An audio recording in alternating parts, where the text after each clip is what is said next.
The small village of San Esteban, nestled in the mountains and surrounded by the thick forest, seemed a quiet place. The stone houses, the red-tiled roofs, and the cobbled streets gave a feeling of serenity, almost from another time. However, beneath that apparent calm, something dark and fearsome had stalked its inhabitants since time immemorial. Every evening, when the sun began to hide behind the trees and the cool night air began to fill the streets, a bell rang in the village church. It was not a normal bell. Its sound did not announce the time, nor did it call for prayer. Every time the bell rang in the air, someone in the village died. No one knew how or why, but everyone knew that the sound was an omen. A death was about to come. The bell was the soul of the people, the dark conscience that kept the balance of fear. The villagers knew this, and though superstition had plagued them for generations, none could escape the unease of hearing its chime. The bell, with its deep, dull sound, was a sentence, and everyone lived under its shadow. Among the inhabitants of San Esteban, no one dared to ask too much. No one wanted to investigate the origins of the bell, for it had always been said that anyone who tried would meet an even more gruesome death. However, that apparent tranquility, the resigned acceptance of fate, was going to be upset one autumn afternoon. That afternoon, the town was full of rumors. The bell had rung louder than usual. No one remembered hearing such a brutal ringing or so often. For some, the sound was so heartbreaking that houses shook. One woman, Araceli, felt the air thicken, as if the atmosphere itself was saturated with something more than fear. His hands twitched as he heard the deep vibration of the metal. His mother, who had always been very superstitious, had told him stories about the bell. He had always said that sound was a reflection of what would happen, and that the louder it was heard, the more imminent death was. That same night, when the shadows were already lengthening in the streets and the trees were rustling in the wind, Araceli walked home, quickening her pace. At first he thought it was his mind playing tricks, but as he approached the edge of the village, he saw a stooped figure, standing, looking toward the church. He was a man of the people, Javier, known for his solitary character. His face was distorted, his eyes fixed on the horizon, unable to look away. "Javier," Araceli called him. "Are you okay?" The man did not react. He didn't seem to hear her. Then a shudder ran through Araceli's body when she heard again the bell ringing. It was a long, deep sound that seemed to resonate in his bones. It was the harbinger of death. Javier's figure began to move slowly as if he were shedding an invisible weight, and with each step he took, his eyes seemed to lose their focus. Darkness enveloped him. Araceli, horrified, approached cautiously. It was then that he saw Javier's hand tremble in the air, as if he were looking for something that did not exist. Javier's scream was the last thing Araceli heard before the bell rang again. Once again the bell rose, and with its echo, death took its form. Javier fell to the ground like a broken wrist as his body began to be claimed by the darkness. Someone had died, and the people, as always, did not know how or why. From that night on, things began to change. People began to see shadows they couldn't explain, murmurs that crossed the streets in silence. No one could be sure they were safe. The inhabitants of San Esteban knew that when the bell rang, death was near, but they never expected that this closeness would become more palpable than ever. Every time the bell rang, someone disappeared. Children no longer played in the streets in the evening. Adults were rushing to close their doors and windows. No one wanted to be next. No one could predict who would be the next to fall. The bell resounded so loudly that it felt as if its echo pierced the bones. There was no peace. There was no hope. People started talking. Some said that the bell had been cursed since its creation. Others believed that someone from deep within the church had invoked a dark force to punish the people. The most superstitious said that the bell would only be silent when all the inhabitants of San Esteban were dead, one by one. And as if it were a sign, a new wave of panic quickly spread through the village. Some tried to flee, but those who did never returned. The roads around St. Stephen's seemed to close behind them, as if an invisible veil separated them from the outside world. People who ventured too far did not return, and those who did were empty-eyed, as if they had seen something that could not be explained. Finally, a group of brave people decided to face the unknown. They went inside the church to investigate the origin of the bell. Araceli, distraught but determined, joined the group, wanting to understand what was happening. They couldn't sit idly by while death took away more and more people.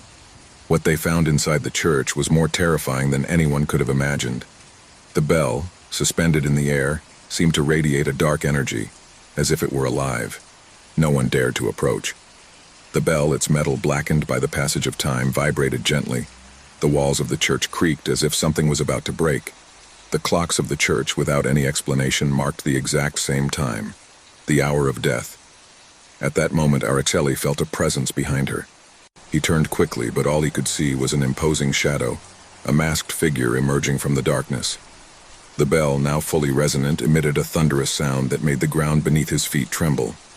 One by one, the brave ones fell, as if the air itself had become poisonous. Araceli was the last to be left standing. As the echo of the bell echoed in his chest, he realized that death was not something that could be avoided, that the bell was not a mere instrument of warning, but the very face of death. The figure that had stalked her, the shadow that had watched her for so long, slowly approached. "It's too late for everyone, child," whispered the shadow. Before Araceli could react, the bell rang for the last time.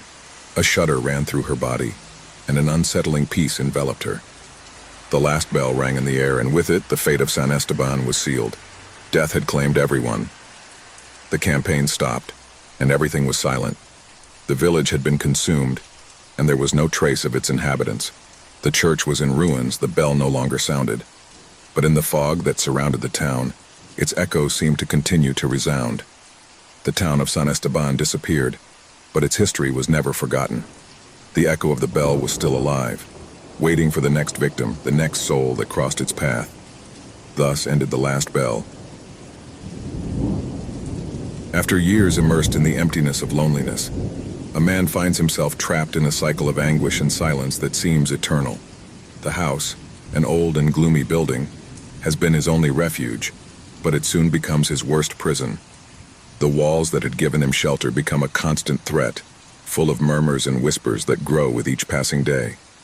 As the nights lengthen and darkness takes over every corner of the house, the feeling of being watched intensifies. What starts as simple noises from the old house, the creaking of the woods, the hum of the pipes, turns into something much more disturbing. Man, who has lived for years apart from the world, begins to hear a voice. It's low and whispering, almost inaudible, but enough to chill the blood of anyone in its place. At first, he convinces himself that he is imagining things. Loneliness is driving him crazy. After all, I've never experienced anything like it before, but the voice doesn't stop. It doesn't matter how hard you try to ignore it, how loud the music is, or how tight you keep the windows. The whispers come in clearer and clearer, until finally they are heard as if they were a palpable presence, nestled within the very walls of the house. Those whispers don't seem to have an end. They seem to come from the cracks, from the inside of the rotting wood, from the very earth on which the house was built. Every word she hears seems like a heavy burden settling on her mind, bringing with it painful memories she had buried years ago, memories she refuses to remember, but which the voice seems to uncover around her. As the days go by, the house becomes more claustrophobic. The walls, which once offered her a refuge, now feel like a trap. The voice, now clearer and full of despair, constantly stalks him. He speaks of dark secrets that he himself had forgotten, of events that he had deeply repressed. He remembers his mother's blank look when she left him at the door of his grandparents' house, the days they spent not knowing if he would ever see her again, the voices whispering about family betrayals and secrets that should never have come to light. The tension grows, and the man begins to feel harassed not only by the voices, but also by the atmosphere that surrounds him. The shadows seem to move on their own, and the lights in the house flicker for no apparent reason. The air becomes dense, as if the house itself were alive, breathing with it, waiting for something. The anxiety grows as the voices become clearer, more urgent, as if each word is a dagger piercing his soul. On one of the darkest nights, when the clock strikes the time when everything seems to be at its lowest, the voices finally reveal the source of their suffering. They are not simple echoes of the past. They are not simple forgotten memories. They are the voices of those he has wronged, people he has abandoned, betrayed, and left behind in his lonely life. They are the echoes of a conscience that does not let him rest, the whispers of a life that he himself destroyed without being aware of what he was doing. It is at that moment, when despair consumes him completely, that the walls begin to move. The first thing he notices is the deep, deafening creak, as if the very structure of the house is yielding under the weight of the secrets it holds. The walls, once solid and cold, are now deformed, as if the house is responding to the voices that filter through the cracks. The figure that materializes before him is blurred, incomplete, like a shadow that still struggles to take shape. But he is not a figure who inspires peace. His eyes, empty and dark, seem to look directly into his soul, stripping him naked. The creature, an amalgam of shadows and repressed memories, slowly approaches, its footsteps barely audible but unmistakable.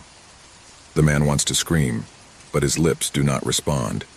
He wants to run away, but his legs won't move. He is trapped, surrounded by the presence of those he has failed. The creature speaks, and its voice is a mixture of the whispers and cries of the past. It is a voice that takes his breath away, that fills him with a terror so deep that he feels that he is going to faint at any moment. He speaks to him of guilt, of the crimes he has committed in the name of indifference and loneliness.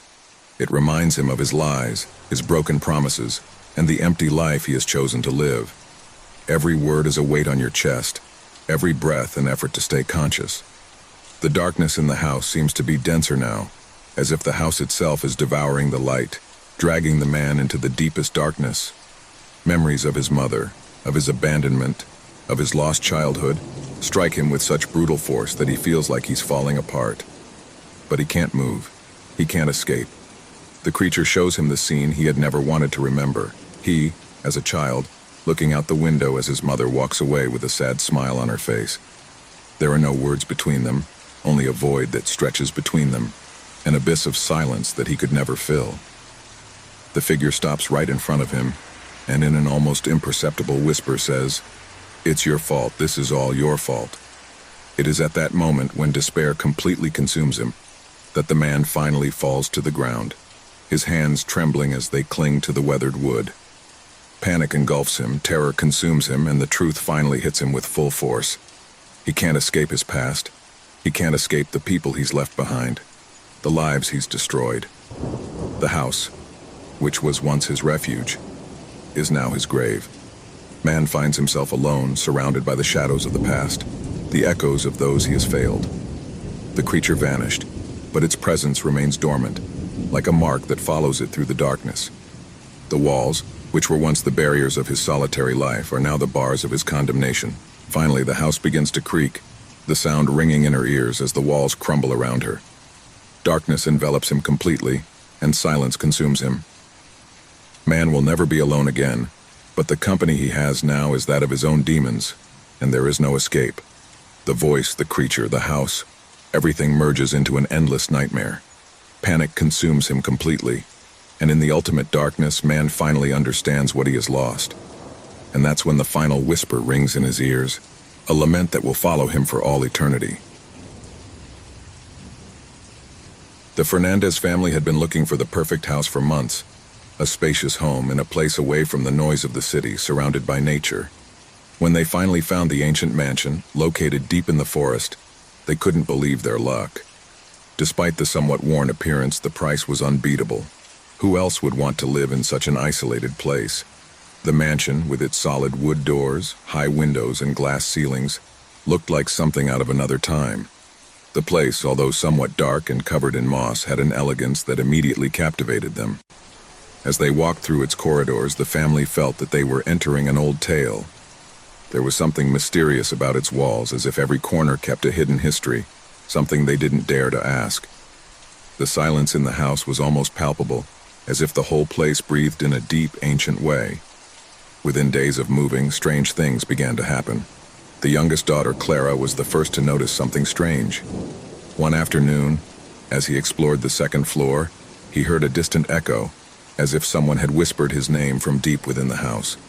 At first she thought her mind was playing tricks on her, but when she told her parents, they took her as a joke. However, Clara could not shake the feeling that the house was talking to her, as if it were alive. One night, after a quiet dinner, the echoes grew stronger. Clara, unable to sleep, got up in the middle of the night and went to the main living room, where the fireplace no longer crackled, and the moonlight barely filtered through the curtains. As he walked down the dark hall, he suddenly heard his mother's voice clearly. It was a trembling whisper, calling to her from the back of the house. He ran to the place where the voice came from, but when he arrived, he found everything silent. His mother slept soundly in her room, oblivious to any disturbance. Clara, terrified, began to doubt what she had heard, but the fear in her chest was real. He decided to tell his parents everything the next morning. The family tried to rationalize the strange events. The father, Luis, thought that perhaps the isolation of the house was affecting everyone's mind, but when one night, after a particularly hot day, the house began to creak, terror took hold of them. The sound came from the walls. At first it was just a soft crack, but then it morphed into an increasingly loud and sinister sound. It was as if something was pushing the walls from within. One night, as everyone was trying to sleep, the echoes began to resonate louder than ever. Luis woke up with a start and went out into the hallway, where he discovered that the house was full of echoes, but they were not common voices. It seemed as if someone was whispering incomplete sentences, unintelligible words, as if the walls were repeating the secrets of the former owners. The echoes became clearer and clearer, and began to form words that, although incomplete, gave a feeling of indescribable discomfort. Luis, restless, began to investigate the history of the mansion. He found that the previous family had lived there for generations, but what surprised him most was the fact that none of them had survived the house. They had all moved, but something had forced them back, something dark and persistent. No one had ever grown old living in that house. Each member of the family had died young, mysteriously. The house seemed to devour the lives of those who dared to inhabit it. Luis began to suspect that the echoes they heard were not just sounds from the past, but were the voices of those who had lived and died in the mansion. The walls not only whispered their secrets, they retained them. There was something evil about that place, something that trapped souls and held them prisoner. One night, Clara couldn't take it anymore. She ran out of her room, disoriented, as if she were being called by something invisible. She ran through the halls, the echoes following her, calling her name over and over again. When he reached the main hall, he stopped in his tracks.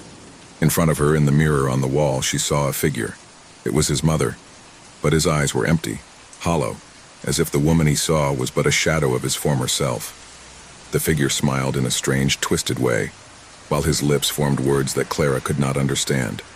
Terror invaded her, but she could not move, as if the house had trapped her in that very place. In the distance, the echoes began to rise, louder, clearer, until they became desperate cries. They were the voices of the former inhabitants of the mansion, calling for help, warning that it was too late. Luis came running to the classroom when he heard Clara's scream, but what he found left him paralyzed. There was no trace of her. Only the resounding echo of his name remained, repeating itself on the walls. In desperation, Luis tried to call the police, but in doing so, he discovered that the phone lines in the house were cut. No one outside that place could hear them. The family realized they were no longer alone. Something dark had awakened in the mansion, something that was not only watching them but was slowly devouring them. No one could escape the echoes that filled the house, which resounded louder and louder, like a sentence that never ended. As the weeks passed, the family began to fall apart. The echoes not only caught their voices but also their minds. Their memories became distorted. Their emotions became erratic. Luis began to lose his sense of reality, and his wife, Anna, seemed to become more and more distant, as if trapped in an endless dream. Clara, for her part, did not stop listening to her mother's voice calling her, urging her to join her in a world where the limits of life and death did not exist. Finally, on a particularly dark night, the echoes peaked. The house itself seemed to breathe, and the shadows on the walls began to take shape. The former residents of the mansion materialized before them, and as their screams echoed through the air, the Fernandez family finally understood what it meant to live in that house. It wasn't just a home, it was a prison with no way out, where trapped souls would never stop suffering. The family, already consumed by terror, never managed to escape. At the dawn of a day that never came, the mansion was empty again, but the echoes continued to resound like a warning to those who dared to approach.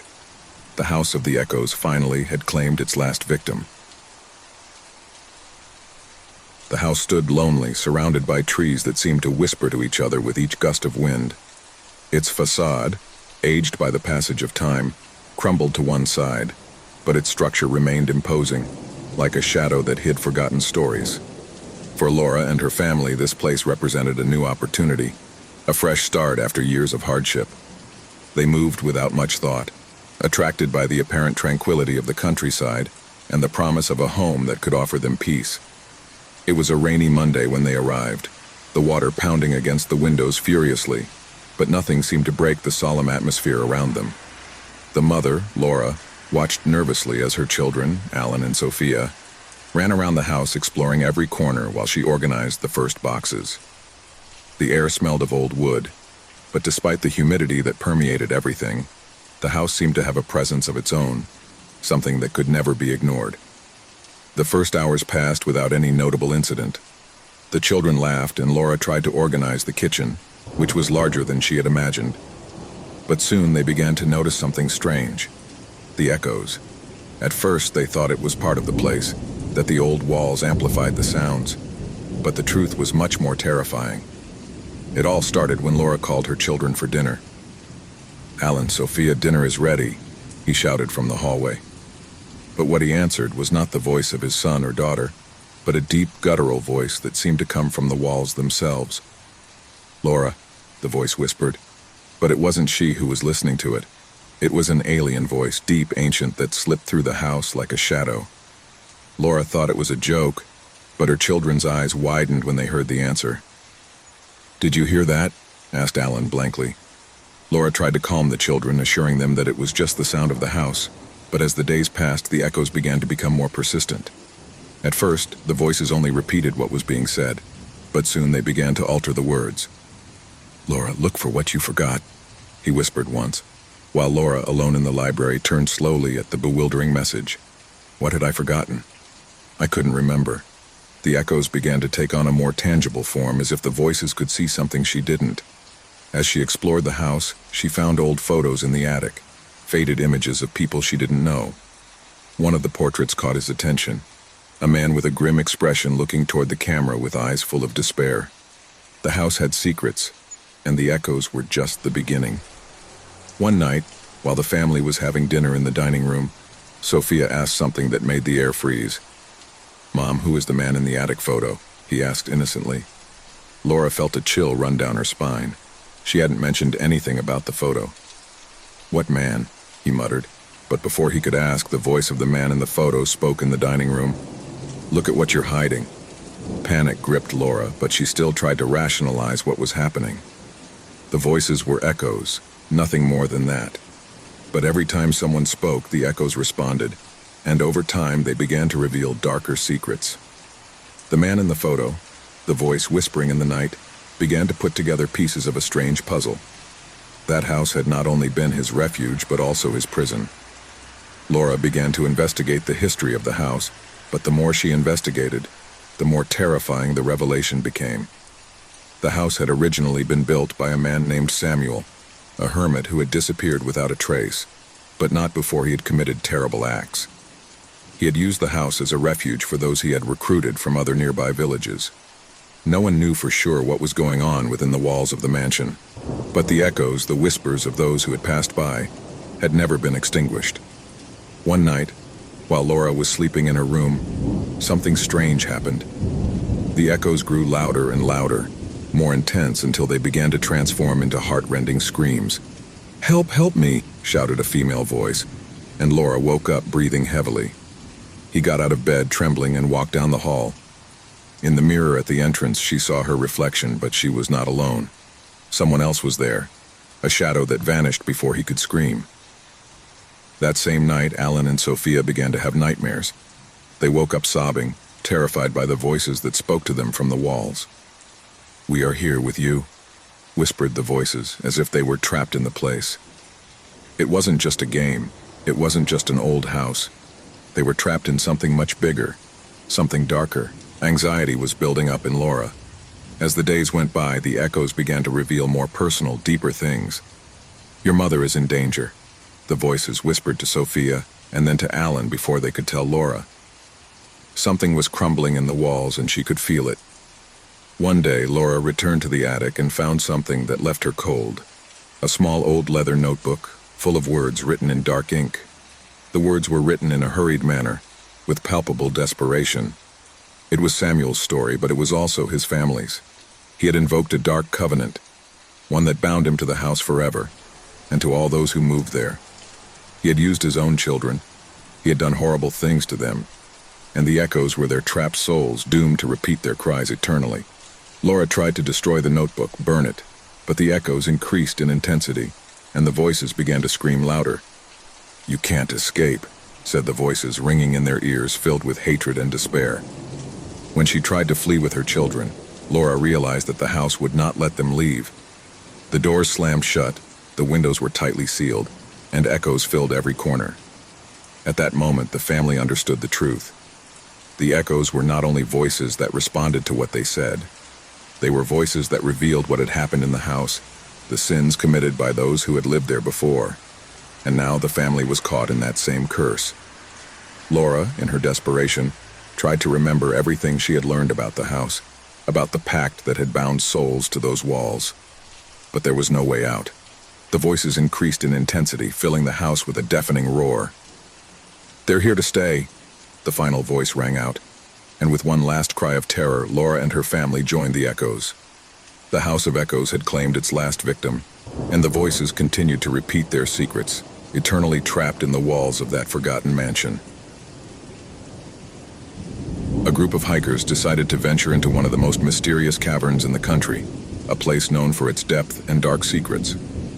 The cave, located in a remote mountainous region, was famous among caving enthusiasts, but few dared to explore it completely due to the legends that revolved around it.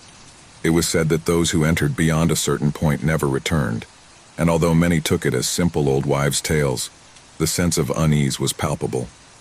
It was a gray day when the group, made up of 5 people, entered the cave. The expedition had begun with enthusiasm and laughter, sharing anecdotes and enjoying the thrill of the unknown. As they made their way through the narrow corridors, the air became denser and the temperature dropped, but still, no one seemed worried. Their lanterns cut through the darkness, creating long, twisted shadows on the rock walls. "Just a few more minutes, and we'll get to the deepest point," said Andrew, the group leader, with a confident smile. "It will be a challenge, but we will get through it without a hitch." But something began to change. At first, it was just a sensation, something subtle that others didn't seem to notice. A strange pressure in the air, as if the darkness itself were absorbing the light from their flashlights. As they advanced further and further, the cave seemed to transform. The corridors became narrower, the rocks sharper, and a piercing cold penetrated to the bone. "Why don't the flashlights shine well?" asked Laura, one of the youngest hikers in the group, staring at her flashlight in bewilderment. "No matter what I do, the light seems weaker." Andrew frowned, adjusting the light of his own flashlight, but he also noticed that the light was not as powerful as it should be. "It must be some kind of reflection or something with the walls," he said in a reassuring tone. "Humidity probably plays tricks."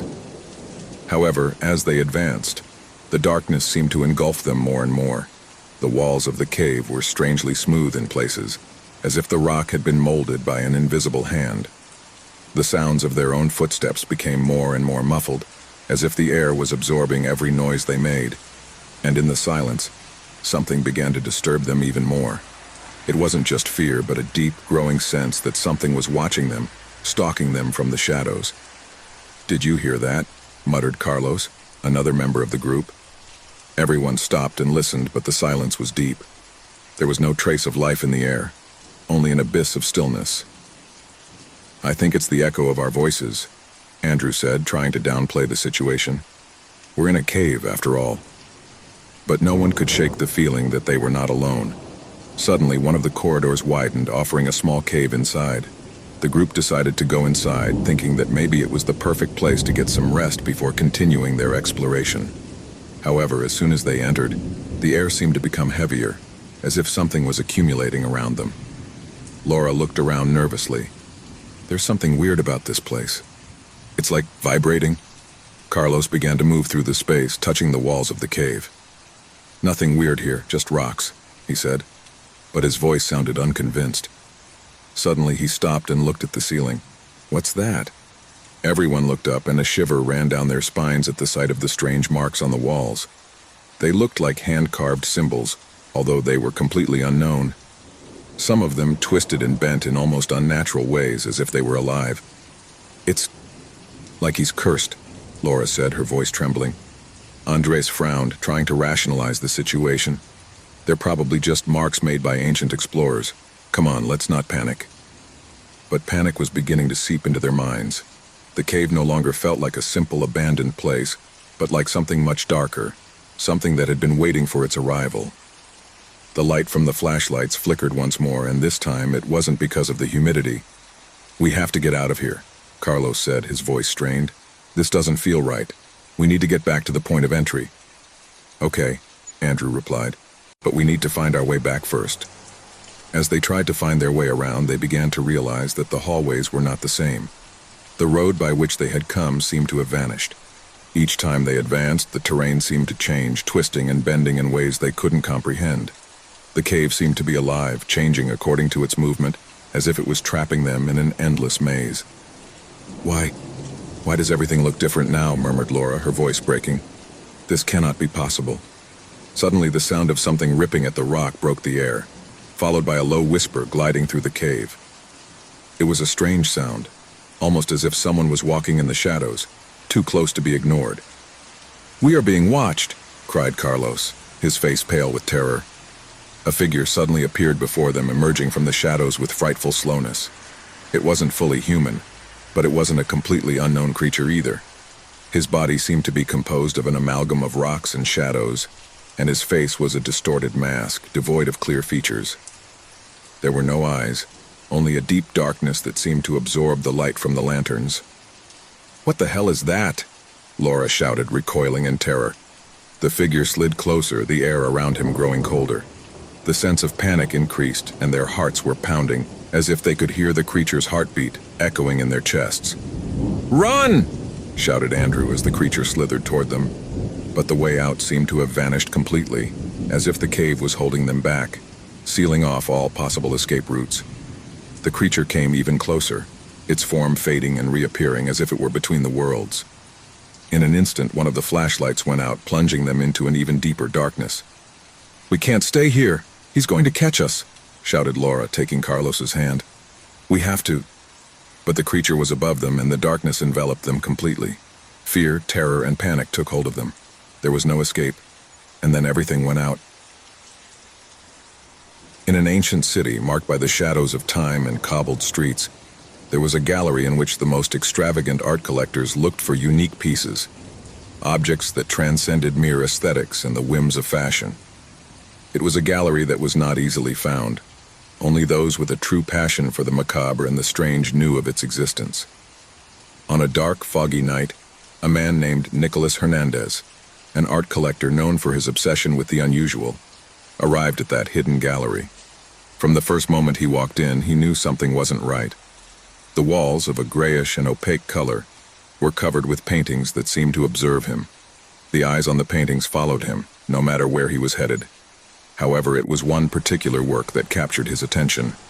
An old painting, framed with aged and weathered wood, stood isolated on a wall, as if waiting to be seen. The image was disturbing. It showed a human figure, a woman in the middle of a desolate and gloomy landscape. Around him, dark beings seemed to stalk him, shadows of what might have been people or something far stranger. The painting had a strange, almost tangible energy, as if the figure on the canvas was alive, waiting to be released. The owner of the gallery, an old man with eyes that seemed to hide dark secrets, approached Nicholas without saying a word, but his gaze invited him closer to the painting. "It's a rare piece," the old man murmured, his voice raspy and deep. "Of an artist who disappeared years ago. Some say that painting has life, that whoever owns it will become part of it." The comment, far from frightening Nicholas, aroused his curiosity even more. Throughout his career as a collector, he had seen all kinds of disturbing paintings, but there was something special about this one, not only because of its artistic quality, but also because of the feeling that something in the painting breathed, something that did not belong to the physical world. "How much does it cost?" asked Nicholas, already determined to possess her. The old man smiled with a grimace that seemed more like a warning than a sign of satisfaction. "It's not about money. Only those who are destined to possess it can do so. If you really want this painting, you should know that the price is not what it seems." Nicholas, impatient and blinded by his desire, nodded without question. The old man gestured for her to follow him, and once outside the gallery, handed him the painting without further words. Back home, Nicholas placed the painting in the main room of his mansion.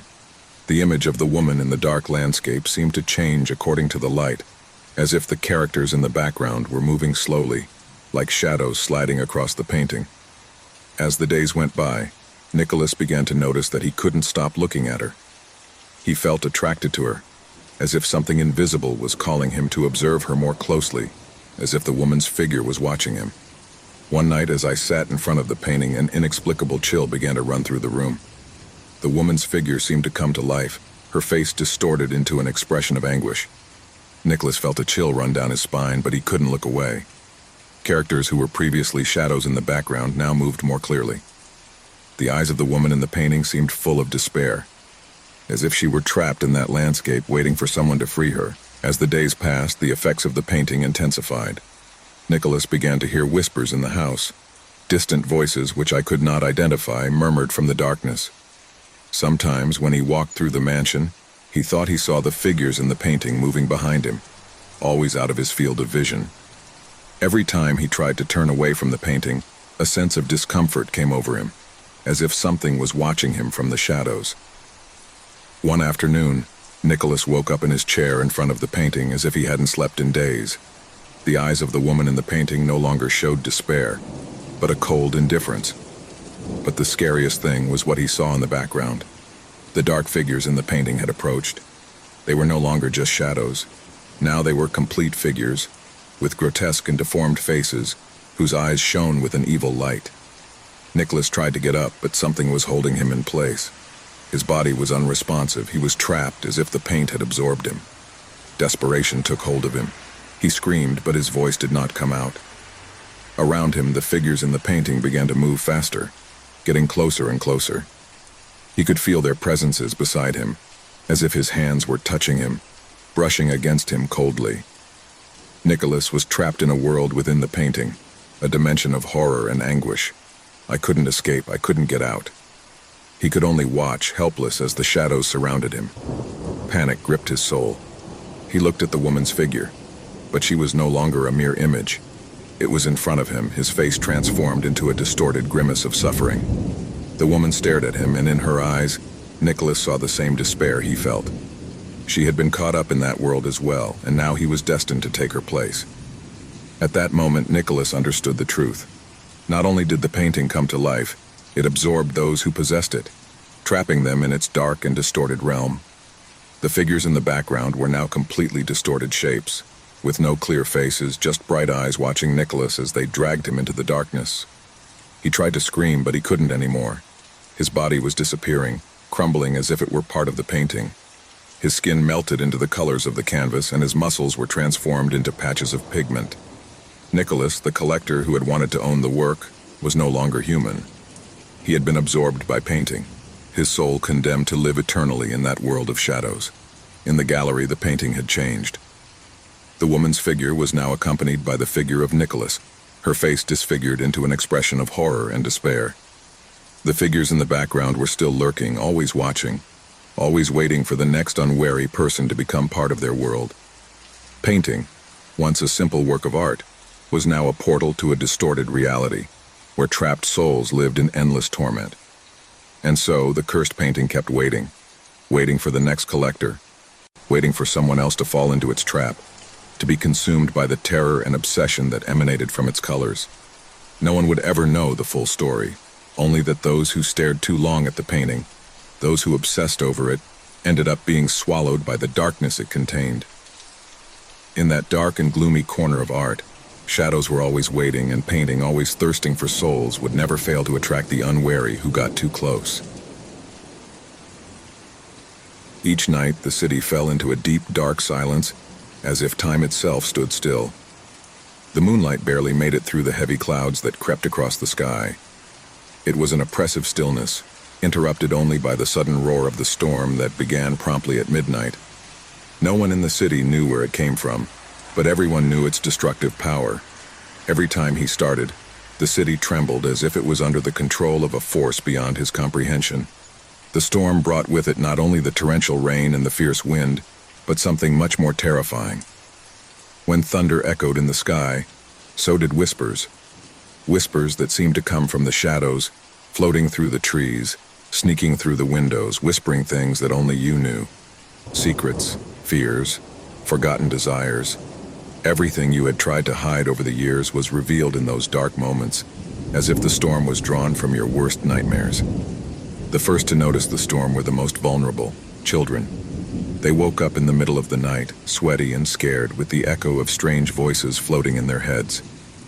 Many said that the storm spoke to them, that they saw dark figures moving through the rain. The shadows that emerged from the drop seemed more human than spectral. Some even swore that the figures stared at them from the other side of the windows, their eyes as empty as the abyss itself. As the storm raged, its effects spread beyond the minds of children. No one was safe. Adults were beginning to lose their sanity. The city, which once seemed to be at peace, was transformed into a place full of murmurs and disturbing whispers. The empty streets were not enough to avoid the feeling of being followed, of being observed. No one could sleep, but no one dared to talk about what was happening. The terror was so deep that even the words felt dangerous, as if talking about the storm brought with it an even worse curse. Of all the people affected, the one who was most affected by the storm was Clara, a young woman who had lived in the city all her life. Clara was strong, skeptical, and had always thought that fear was just a construct of the human mind. But one night, as the clock struck 12 and the storm began to break out, Clara felt for the first time a chill run down her spine. She was alone in her house. The sound of rain beating against the windows was all she could hear, but then the whisper came. First, a faint, barely audible murmur, as if someone were in the same room as her. Clara looked around, but the house was empty. There was nothing and no one. However, the whisper persisted. It slipped into his ears, whispering something he couldn't understand. Each time I tried to block out the sound, it got louder. "Clara," murmured the voice, this time clearer. His own name, whispered by someone he couldn't see. Panic began to grow inside her. Her breathing became erratic and her heart was pounding. He looked out the window, looking for any signs that might make sense of what he felt. But there was nothing, only darkness and rain. Still, I knew something else was going on. Something dark. Something that had been haunting the city for years, and now it had reached it. The storm brought not only rain and wind, but something far worse. An ancient force that had been patiently waiting for the right moment to manifest. Over the next few weeks, the storm continued to batter the city each night, bringing with it more mysterious figures. Some of them seemed to be people Clara knew, but their behavior was strange and erratic. Sometimes the figures appeared in the streets, other times in her dreams, always empty-eyed and smiles twisted, staring at her, waiting for her to recognize them. The shadows lengthened and the voices multiplied. Clara no longer knew if she was awake or dreaming, if the storm was really there or if her mind was falling apart. Panic soon took over the city. People began fleeing their homes, seeking shelter in places far from the storm. But wherever they went, the storm followed them. No one was safe. The streets were filled with shadows, with figures that seemed to belong to another world. But the worst thing was that those figures were not strangers. The voices whispering in the darkness were of acquaintances, of loved ones, of those who had once stood by them and who were now nothing more than echoes of a past life. Desperation took hold of the city's inhabitants, but there was no escape. There was no end to the storm, and its effects were becoming more and more terrifying. Houses began to collapse, lights suddenly went out, and dark figures became more aggressive. Some tried to resist, clinging to the hope that it would all end at dawn. But that hope was quickly extinguished. Clara, now on the verge of madness, decided to face the storm once and for all. She knew that something in her was calling her, that the storm was not a simple weather manifestation. It was something much deeper, something that had been waiting for someone to confront it. The only way to end all that, Clara thought, was to face the darkness itself. So on a moonless night, he plucked up the courage and took to the streets of the city. The rain was pounding furiously and the wind seemed to rip everything in its path. But Clara did not hesitate. She advanced through the deserted streets, guided only by the echo of her own fear. That's when she saw it. In the center of the city, where the shadows seemed denser, a figure emerged from the darkness. A tall figure wrapped in a black cloak that floated around him as if the air itself feared him. Clara didn't know if she was seeing a person or an entity, but something inside her knew that figure was the key. The figure slowly approached, and as it did, the voices grew louder. "Clara, come," whispered the shadows, getting closer and closer. "Come and know your destiny." The figure stopped in front of Clara, and at that moment his face appeared. It wasn't human, but it wasn't something Clara could understand either. It was a face formed by darkness itself, a mask that was constantly changing, absorbing everything it touched. "We've been waiting for you," the figure said in a tone that echoed in his mind. "The storm is just the beginning. Your soul is scarred, Clara. And now, at last, you will be a part of this eternal place. Come to us." Clara, with terror taking over her body, took a step back. Shadows surrounded her, and mysterious figures began to emerge from all sides. Murmurs filled the air, and the figure in front of her stretched out a hand towards her. I knew I couldn't escape. Panic paralyzed her, and in that instant she realized that the storm was not a natural force, but something far more sinister. She had been summoned by something dark, and no matter how strong her will was, it was too late. The city, the storm, the shadows, all came together in one point, and Clara faded into the darkness, becoming one of the figures who roamed the streets every night, trapped in an eternal cycle of terror. The midnight storm never stopped. In the depths of an ancient monastery, surrounded by impenetrable jungle, stood a forgotten reliquary, jealously guarded for centuries by a community of monks. No one knew of its existence except for a select few who, for generations, were in charge of protecting the object that was said to possess supernatural powers. Legend claimed that the reliquary was a container of curse, which had been sealed with spells so dark that anyone who dared to open it would fall into eternal damnation. Over the centuries, many had tried to find it, but none returned, and the monastery fell into oblivion.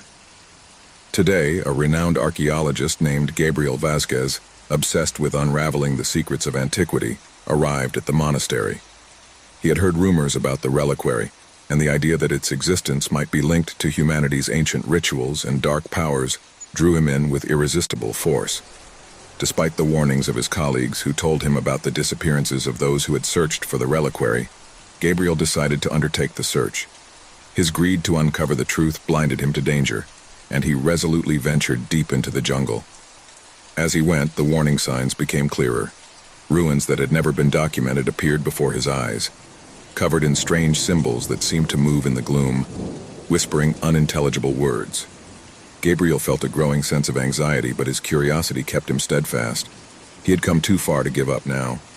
When he finally arrived at the monastery, he found the building in ruins, covered in weeds, but its structure still stood, almost defiant in the face of the passage of time. Inside, the shadows seemed to take on a life of their own, and a heavy air of desolation permeated every corner. The monks who had cared for him for centuries were gone, but something remained, something sinister. Gabriel could feel it, a tug in his chest, as if a presence was watching him, waiting. He went into the heart of the monastery, an ancient room that seemed untouched by man in centuries. In the center of the room, on an altar covered with dust, rested the reliquary. It was a small object, but it emanated a dense, dark energy, as if it were alive. Gabriel, feeling a mixture of fear and fascination, could not resist the temptation to approach. As he took the locket in his hands, a wave of cold ran through his body. The whispers in the air intensified, and the room seemed to become even darker. However, Gabriel couldn't stop looking at him. At that moment, a spark of doubt crossed his mind, but greed overpowered him. He opened the locket. From that moment on, the world around him changed. Shadows that were once static began to move, taking on distorted and grotesque shapes. A dark figure emerged from the gloom, its red eyes glowing with an evil intensity. It was the spirit of an ancient monk, whose soul had been trapped in the reliquary for centuries, doomed to wander among the plains of the world of the living and the dead. The spirit began to whisper words in a forgotten language, and Gabriel felt his soul tremble, as if the words themselves pierced his mind. The figure approached slowly, floating in the air, and its red eyes locked onto Gabriel's. A sense of indescribable horror came over him. He could feel the cold presence of death beside him, a death that watched him, waiting.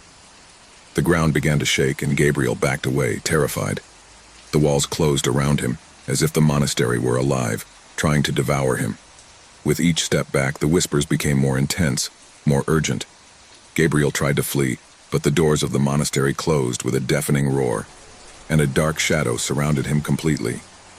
His breathing became erratic, and his mind began to wander. He was no longer alone. He felt presences around him, dark figures watching him in silence. waiting for his fall. The monk's spirit was advancing toward him, an invisible force pressing on his chest, making it difficult for him to breathe.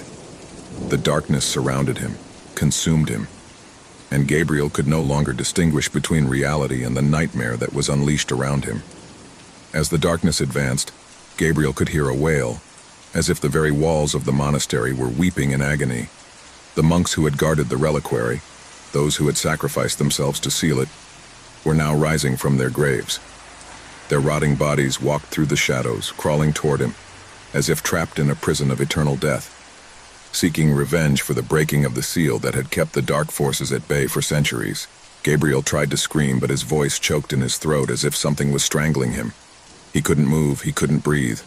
The terror had completely paralyzed him, and all he could do was look around while the shadows closed in on him. The monk's spirit drew closer, and Gabriel could feel the coldness of his breath on his neck. The last whisper he heard was that of a warning. Death is never forgotten. Death never forgives. Suddenly, a flash of blinding light enveloped him, and the monastery began to crumble around him. The shadows, the figures, everything disintegrated, and the room was plunged into absolute silence. Gabriel was in the center of a dark void, floating in the abyss, without a body, without a soul. The reliquary had served its purpose. He had claimed what belonged to him. And so, the legend of the reliquary of death was fulfilled. No one else would attempt to challenge the limits of the cursed object. The locket, now empty, was sealed again, waiting for its next challenger, its next soul to consume. It had been a long journey on lonely roads, in a place forgotten by time and the passage of men. The traveler, tired and exhausted, had not seen any sign of life for miles. The road was like an endless river of asphalt, flanked by trees that stretched out to the horizon, as if they wanted to devour it. The sunlight was beginning to fade, dyeing the sky a warm, ominous red. He thought about stopping at any hostel, but in his desperation he barely saw a small sign indicating the existence of a hotel. Forgotten Hotel, read the faded paint on the sign. It seemed perfect for an overnight stay, a refuge, a break from the endless road. When he arrived, the place seemed much older than he had expected. The walls of the hotel, covered in moss and mold, gave the impression that the place had been forgotten by the whole world. The building was large, two-story, with broken windows and doors that creaked as they moved. However, something about the place attracted him, and fatigue pushed him to enter. The door opened with a frightful creak, but on the other side there was nothing but darkness. He hesitated for a moment, but then the need for rest overcame logic. He pushed open the door, which slowly gave way, revealing the hall. The front desk was dark, with only a dim light flickering over the counter. A strange-looking man with an aged face and an expressionless gaze was sitting behind the counter. He didn't say anything, just looked up and gave him a room key. The traveler accepted it with an uncomfortable feeling in his stomach. The atmosphere was strange, as if time did not exist within the walls of the hotel. He climbed the stairs, feeling the weight of the stairs creak beneath his feet. When he reached the hallway, he realized that the walls were covered with old photographs, but not the typical family photographs. No, they showed strange and distorted faces, people with empty eyes and disconcerting expressions. Somehow, those images seemed familiar, as if they were staring at him. However, he kept going, ignoring a sensation that he couldn't shake. The room was small, with an aged-looking wooden bed and a window that looked out onto a desolate landscape, as if the world were just an endless expanse of gray land. The lamp flickered, and when he turned off the light, the room was plunged into deep darkness. But something wasn't right. There was a smell of humidity and something else in the air. Something he couldn't identify, something that made him uncomfortable. He went to bed, but he couldn't sleep. Shadows seemed to move around the room, slipping through cracks in the walls and ceiling. He got up, and as he approached the window, he looked more closely at the outside. There was no movement in the landscape, but something in the distance caught his attention. A figure standing in the middle of the field, motionless, looking towards the hotel. The figure looked human, but its posture was strange, as if it was unnatural. The traveler looked away, feeling a twinge in his chest, but when he looked again, the figure had disappeared. Restlessness began to take hold of him, and he decided to leave the room. He returned to the corridor, where the old portrait seemed to look at him with more intensity. Upon arriving at the lobby, He noticed that the man at the front desk was no longer there. Instead, a door was ajar, and on the other side, a light flickered faintly. Intrigued, he walked over and pushed her cautiously. What he saw took his breath away. In the room was a wooden table covered with dust, and on it an old photo album. He approached and opened it. The photos were from previous hotel guests, but something was wrong. The people in the photos did not have full faces. Their eyes were hollow, empty, and their smiles distorted. On the last page, one photo in particular made his blood run cold. It was him. He was in the picture, even though he had never been there before. The image showed his face with empty eyes and a macabre smile that froze his soul. Suddenly, the ground beneath his feet began to creak, and a deafening sound, like a murmur of whispering voices, filled the air. The walls began to shake, and the traveler felt as if the shadows in the corridor surrounded him. In horror, he noticed that the figures in the photos seemed to come to life, their empty eyes fixed on him as their lips formed mute words. Suddenly, one of the figures detached from the photo and dissolved into a dark fog that began to envelop him. Fear invaded him completely. He ran to the door, but before he could reach it, the figure in the photograph appeared before him, now a grim specter, with a sinister smile that seemed to mock his despair. The figure stretched out its hand towards him, and the traveler, unable to move, felt as if the air were escaping from his lungs. Every corner of the hotel was filled with voices whispering dark secrets about everyone who had been there before him. The hotel's former guests, those who had disappeared without a trace, were now part of an eternal curse. The traveler, in his attempt to escape, ran to the exit, but in the hall he saw the walls crumble, photographs falling from the walls, and figures in the photos sliding toward him closer and closer. He tried to open the door, but it was sealed, trapped inside the hotel. In a last-ditch attempt to find a way out, he stepped into the darkness of the hallway, but the sound of whispering voices surrounded him completely. All he could hear was a distant echo, one last warning. No one leaves this hotel. The hotel, that crumbling construction that seemed to be on the edge of nowhere, swallowed the traveler, and his soul was trapped next to the former guests, condemned to repeat their agony over and over again. The shadows of the hotel continued to lurk, awaiting the arrival of another lone traveler who would fall into its trap, unable to escape the horrors that lurked within its walls. A man named Marcos was in a small antique market on the outskirts of town, looking for something unique to decorate his house. He had visited several stores, but none of them seemed to offer what he was looking for. The sun was beginning to set, tinting the sky a faint orange, as soft light illuminated the old, dusty objects that lined the shelves. There was something special about that market, something that attracted the curious and lovers of the old. However, she did not know that that afternoon would change her life forever. In the far corner of the antique store, something caught his eye. It was a mirror covered with a black velvet cloth. Its frame, carved from dark wood, seemed centuries old. But what really captivated Mark was the strange energy emanating from it. Without thinking much, he approached and, with a fearful gesture, lifted the cloth that covered him. The first thing he noticed was the reflection. The mirror did not show the antique shop as one would expect. Instead, it reflected a dark corridor covered in shadows. It was as if, somehow, the mirror was a portal to another place, a place that had nothing to do with the reality I knew. The salesman, a strange-looking and aged man, observed Marcos's reaction. "That mirror, it has a history. He's not like the others," she said in a raspy voice. "It is said that it shows what we do not want to see, what we fear." Mark, intrigued by the mysterious warning, asked more, but the man simply waved his hand.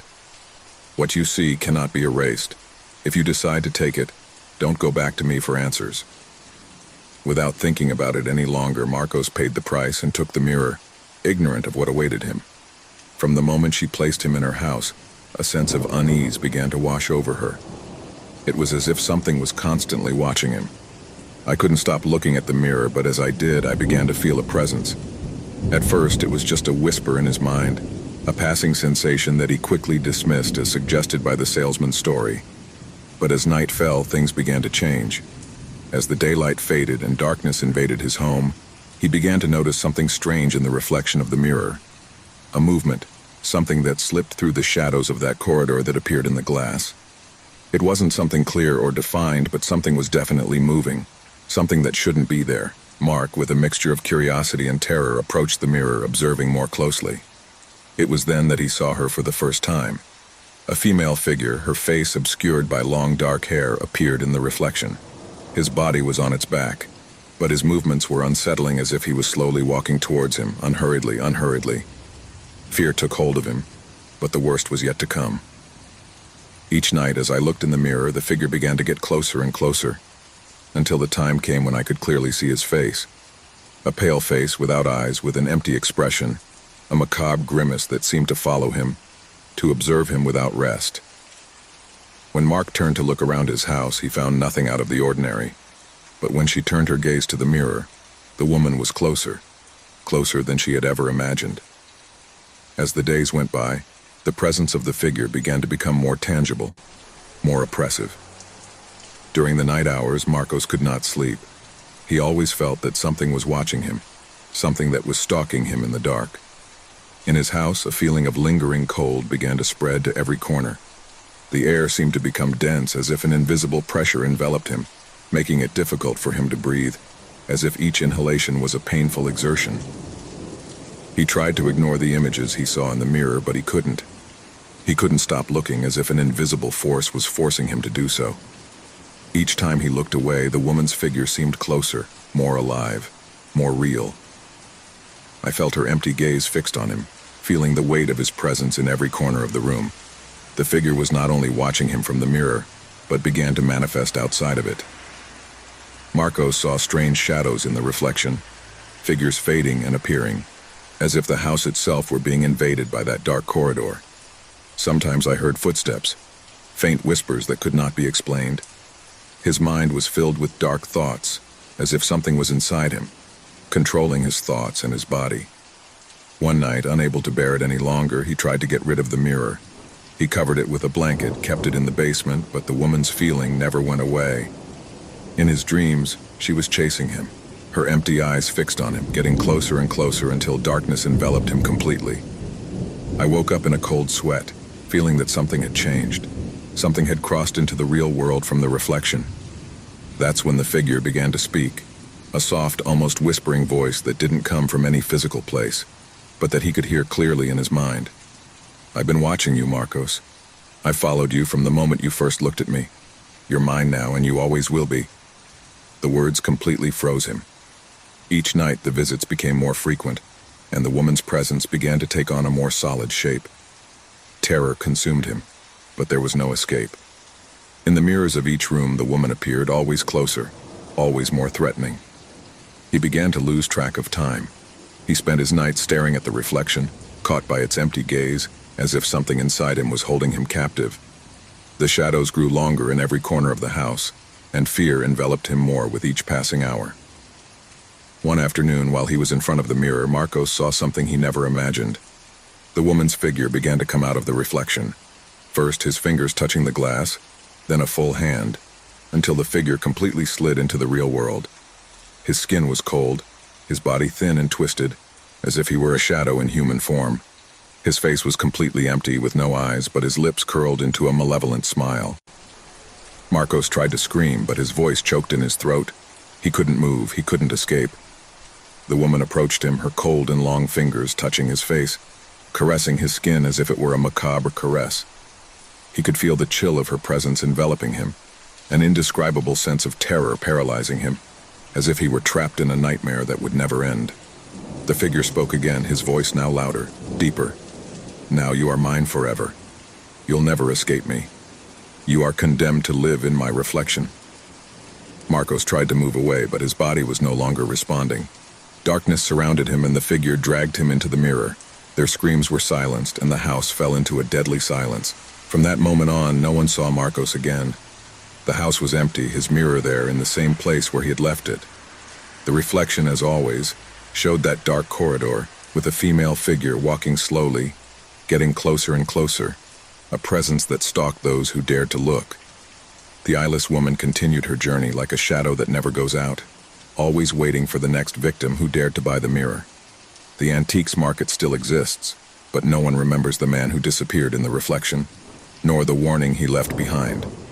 The mirror is still waiting, hidden in a corner, with the figure of the lady watching those who approach, waiting for the right moment to come out again. There was something about the old university that had always troubled Javier. It was a place steeped in history, where the corridors stretched as if they had no end, and the walls whispered forgotten secrets. He had studied there for years, but he had always felt that something strange was hiding behind its ancient walls, something that could not be seen, but could be perceived. His curiosity as a student of history had led him to investigate every corner of that building. However, what he would discover that afternoon would change his life forever. Javier had been trapped in the library until late, as he often did when he couldn't stop studying. He was reviewing some old documents on the history of the university when, among the dusty pages of an old book, something fell to the floor. He bent down to pick it up and found a small key, made of a strange, opaque, almost black metal. It was heavy in his hands, and the feeling it conveyed was not of something ordinary. A strange feeling of uneasiness took hold of his body, a pressure in his chest that he could not explain. Despite the strange vibration emitted by the key, his curiosity got the better of him. He decided to keep it in his backpack, not knowing what connection it would have with what he was about to experience.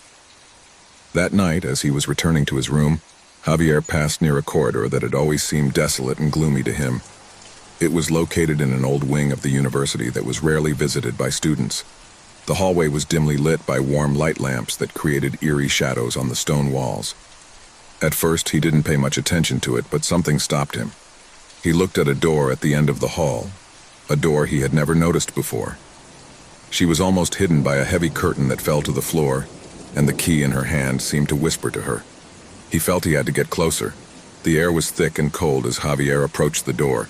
He didn't know why, but he felt like his heart was beating faster. With a trembling hand, he took the key out of his backpack and inserted it into the lock. The door opened with a dull creak as if it had been closed for centuries. The room beyond was plunged into darkness, but a strange energy emanated from it. Javier took a step inside, and instantly the atmosphere seemed to become heavier, as if the atmosphere was impregnated with something old and forgotten. A strange echo echoed in his ears, as if someone or something was watching him from the darkness. The feeling of being watched grew, and Javier felt that something was not right. His breathing quickened. Then, in the midst of the gloom, something moved. Soft steps, almost imperceptible, but close enough to make his skin stand on end. Javier turned, looking for the source of that noise, but he saw nothing. The door closed behind him with a thud that made him jump with a start. Instantly, a shudder ran through his body. What he saw next was a vision he could never erase from his mind. An endless corridor stretched out before him, so dark that it seemed to devour the light. However, there was something else, something I couldn't comprehend. The shadows moved, stretched, and shrank around them as if they had a life of their own. The air became even denser, and the silence became unbearable. Then, from the depths of darkness, a voice whispered his name. It wasn't a human voice, nor was it a familiar whisper. It was an unnatural, guttural murmur that seemed to come from the walls themselves. Javier. The voice not only called him by name, but spoke to his soul, filling it with indescribable terror. The shadows began to move more quickly as if attracted by his presence. Javier felt that something was stalking him, that he was not alone, and at that moment a shiver ran down his spine. A sound, similar to a heavy sigh, slid through the walls, getting closer with every breath I took. At first, Javier thought it was his imagination, a simple illusion created by the darkness of the corridor. But then, a dark shadow, denser than the void itself, materialized before him. It was the form of a human being, but its eyes shone with an unearthly empty light, as if there was no life inside. The figure did not walk. It floated, gliding on the ground with a spectral grace. Javier tried to back away, but his feet seemed to be glued to the ground, as if the corridor itself was holding him back. The figure began to slowly approach, and Javier could hear the cracking of his own bones as he tried to move. The shadow stared at him, its empty eyes fixed on his. An icy cold enveloped his body, making him shiver violently. The figure whispered something that Javier could not understand, but the sensation it produced was clear. Death was stalking him. Desperate, Javier tried to run, but his legs did not respond. Shadows rose around him, enveloping him. A mocking, sinister, and resounding laugh filled the air. as if the very walls were laughing at their suffering. A dark, oppressive energy crushed him, pushed him forward into the unknown. There was no escape. The darkness devoured him. When he finally managed to take a step, the feeling of being watched grew even more. He realized that he was not alone in that hallway, that other presences surrounded him. Formless beings, wandering shadows that seemed to feed on his fear.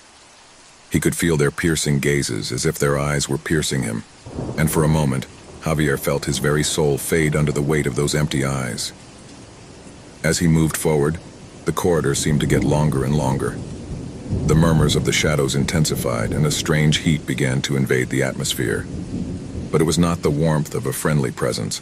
It was the heat of something evil, as if hell itself was taking shape around him. A shiver ran down his spine when, in the darkness, he heard a clearer voice, this time human.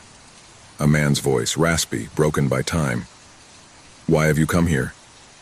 Javier turned quickly, looking for the source of the voice, but there was nothing, just shadows, twisted and dark. The voice seemed to come from everywhere, echoing in his head. An unbearable weight accumulated in his chest. The pressure was getting more and more intense.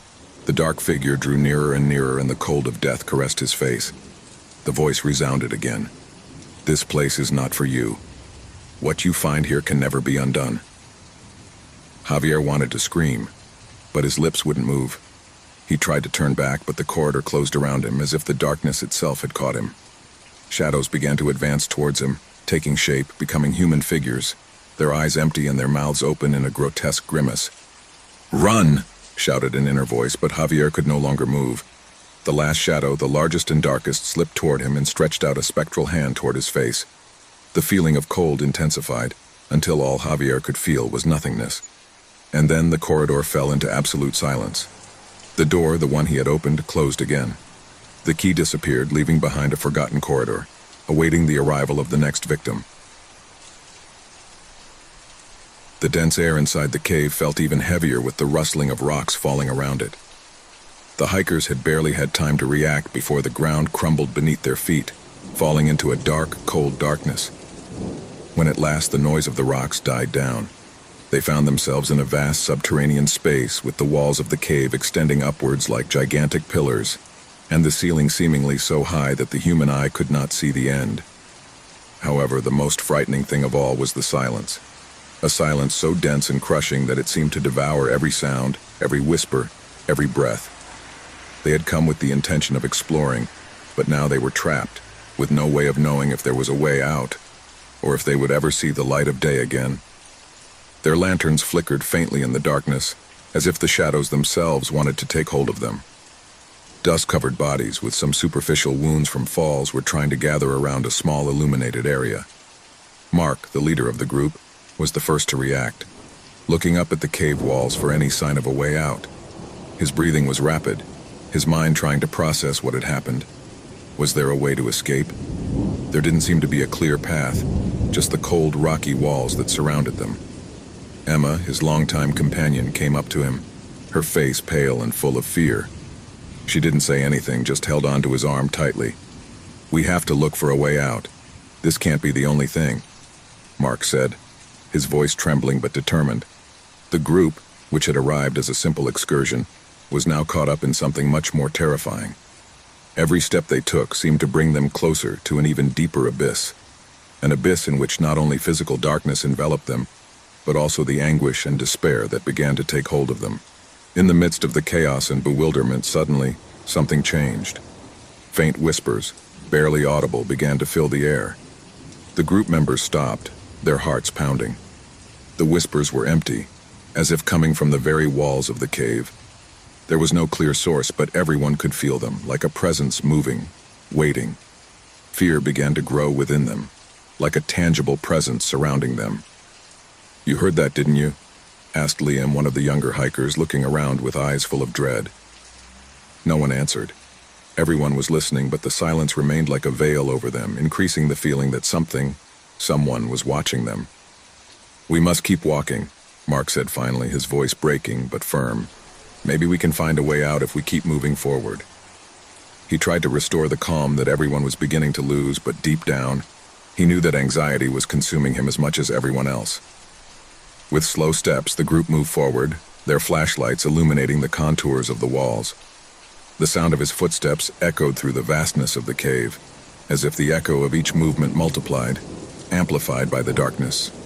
The air grew denser with each passing second, and the feeling of being watched only intensified. They spent what seemed like hours walking in circles, but no matter how far they went, they couldn't find a way out. Each turn led them to a new fork in the underground labyrinth, but none seemed to lead to anything more than a new darkness, deeper and more unnerving than the last. The fear was accumulating like a constant pressure on her breasts. The flashlights began to flicker, as if the batteries were running low, but everyone knew that was impossible. They had checked the flashlights before entering. Something was interfering with the energy that fed them, and then they saw it. At the end of a corridor, just at the edge of the lantern light, a figure appeared, tall, thin, and shrouded in shadows. Although they couldn't see him clearly, something in his presence was unmistakable. He wasn't human, not completely. His movements were slow but calculated, as if he were in no hurry. His figure seemed to merge with the darkness, and despite being several meters away from them, everyone felt a chill run down their spine. It was as if his very presence was filtering the air, invading the space with a fear so palpable that it was difficult to breathe. "What's that?" asked Emma, her voice almost a whisper, afraid that the walls themselves might hear her.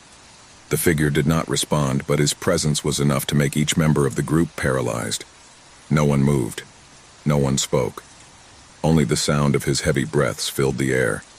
Something inside them was telling them that if they got any closer, if they tried to move a single muscle, something terrible would happen. Suddenly, the figure moved towards them, slowly moving forward, its face never fully visible. Each step seemed to increase the weight of the fear that enveloped them. The tension in the air became unbearable, as if everything was about to break. Mark, fighting the terror that paralyzed him, took a step back, trying to get away from the figure, but something stopped him. An invisible force seemed to press on his chest, preventing him from moving. "We can't stay here," shouted Liam, but his voice was filled with panic and despair. He tried to run, but his legs didn't respond, as if the ground itself had become unforgiving, unable to support his weight. The figure was getting closer, and now Mark could see something that made his blood run cold. Instead of a human face, what he saw was a void, an abyss in the place of the eyes, where there was only darkness. The figure began to speak, but his words were incomprehensible, swept away by a distant echo that seemed to come from everywhere. "This is the end," the figure whispered, his voice echoing in their minds. "There is no escape from the abyss. This is where it all ends." Terror seized them in an instant. There was no way out, there was no hope. The abyss had claimed those who had tried to escape. Suddenly, the ground beneath his feet began to shake violently, and the echo of a distant scream, filled with despair and pain, echoed through the walls of the cave. The figure began to fade into the darkness, but his laughter, filled with mockery and emptiness, continued to reverberate in the ears of the hikers. The last memories they had before succumbing to the abyss were the laughter and muffled screams, and the sound of rocks falling on them, as if the cave itself was closing its doors forever. The guardian of the abyss had served his purpose, and with his last laugh, the group of hikers disappeared, forever trapped in the endless darkness.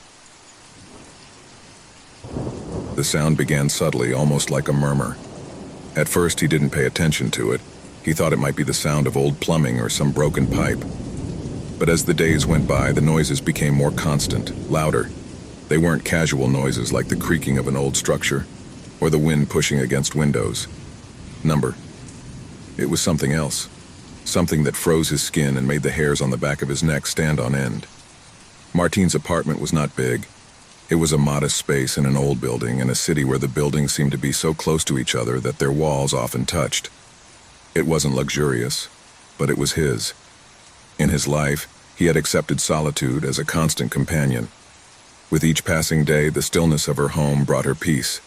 That peace, however, slowly began to crumble as the noises intensified. At first, he thought he was crazy, that maybe he was losing his mind. Throughout her life, she had dealt with stress and anxiety, but something about those sounds was just fine for her. Disturbing.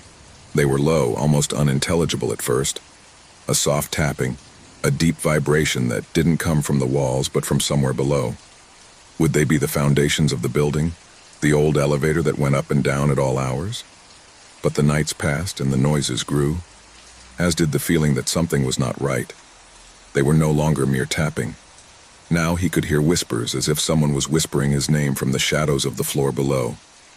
The first real awakening of the restlessness occurred one night.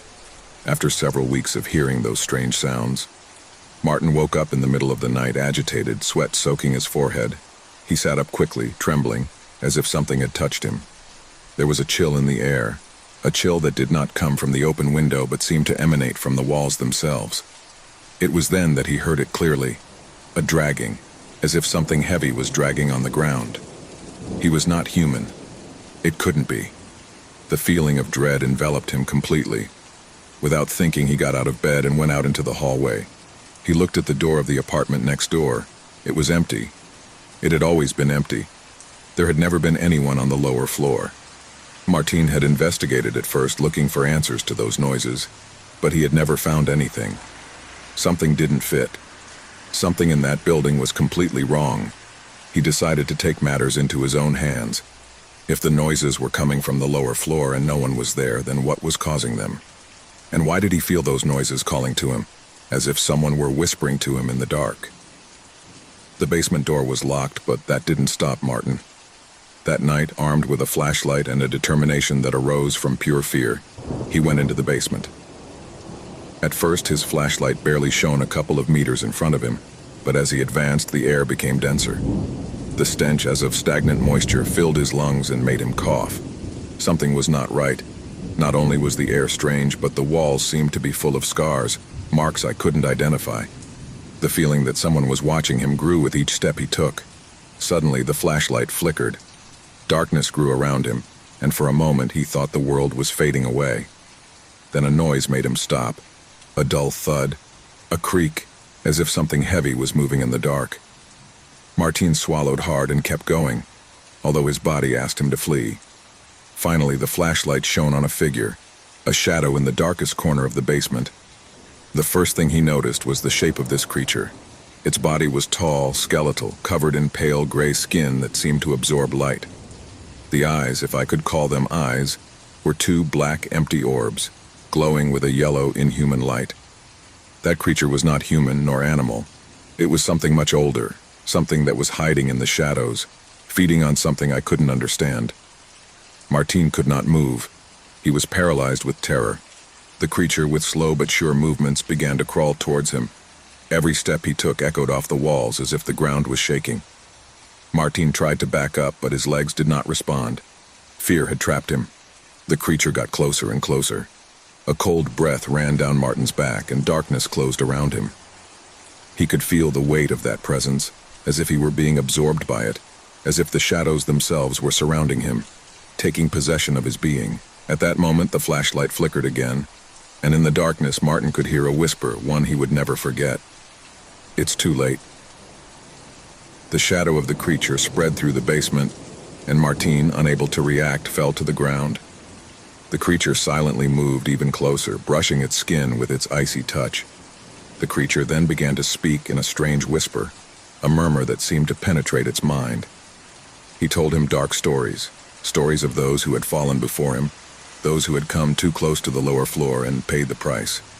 There were beings, entities, dwelling in darkness, waiting to be awakened. Martin, hearing those words, felt his soul being torn apart.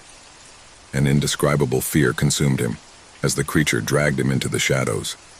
At that moment, Martin understood the worst of all. Not only was the creature a being who lived in darkness, but that darkness was his home, and he had stepped into his realm beyond what was allowed. Terror enveloped every corner of the apartment as the figure disappeared from their sight. No one saw Martin again. No one heard the strange noises coming from the lower floor again. The creature, however, continued to wait, feeding on the darkness and the lost souls that time and again fell into its trap. A few months later, a new tenant moved into the building, and that same night, the whispers on the lower floor began again. Since time immemorial, the small town of San Sebastian had lived under the shadow of a mysterious bell that could be heard in the distance. The bell, an ancient piece of bronze that hung atop the village church, had a sound that echoed through the mountains. It was not just any bell, its toll was heard in moments of great anguish, marking the proximity of death. As the years passed, the villagers began to get used to it, but they also learned to fear it. When the bell rang, someone was going to die, and everyone knew it. The sound was deep, heavy, as if the wind itself shrank in his presence. Some said that it was the voice of a soul trapped between two worlds, while others claimed that the bell was cursed, condemned to ring every time the life of an inhabitant was extinguished. The elders of the village remembered that it had been installed generations ago by a priest who disappeared without a trace.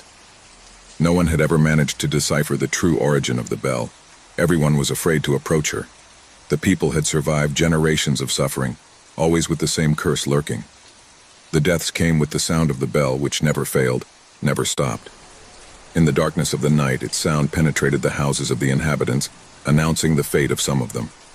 Some tried to ignore it, but everyone knew that if the bell rang, death was near. On a stormy night, the sound of the bell was louder than ever. He struck with an intensity that seemed to reverberate in the bowels of the people.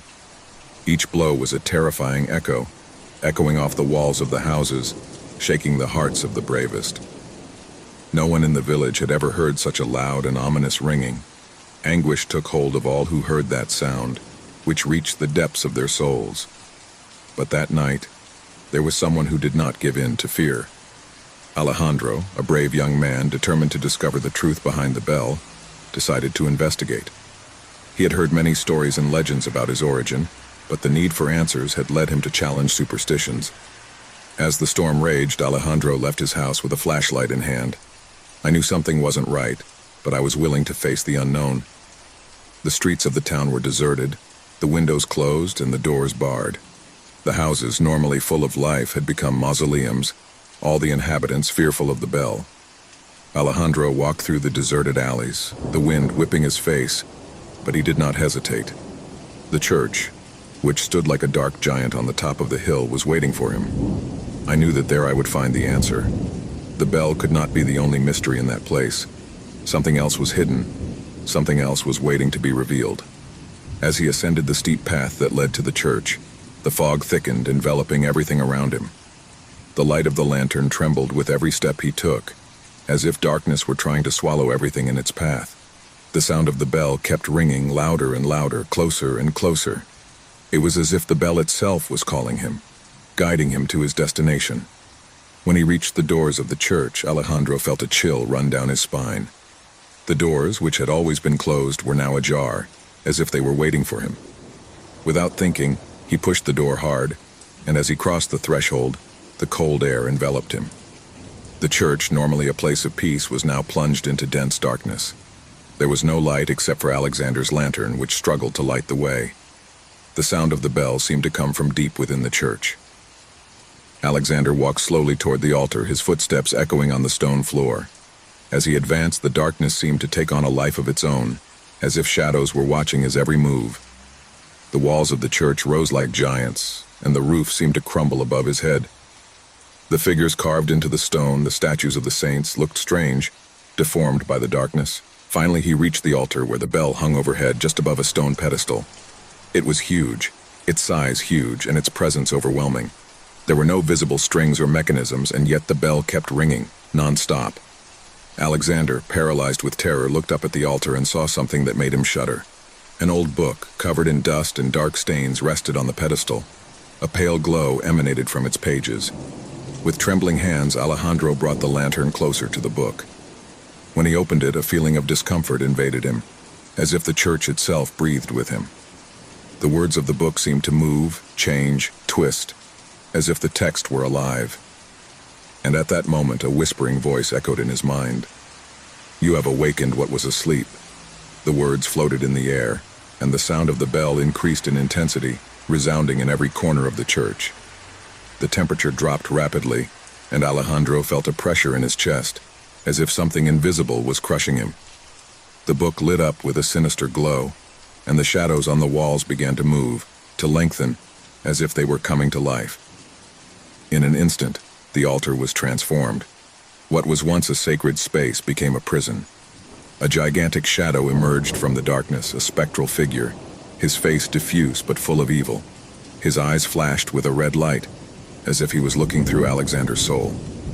The figure approached slowly, floating in the air, and with each step it took, the bell rang louder as if its tolling marked the end of time.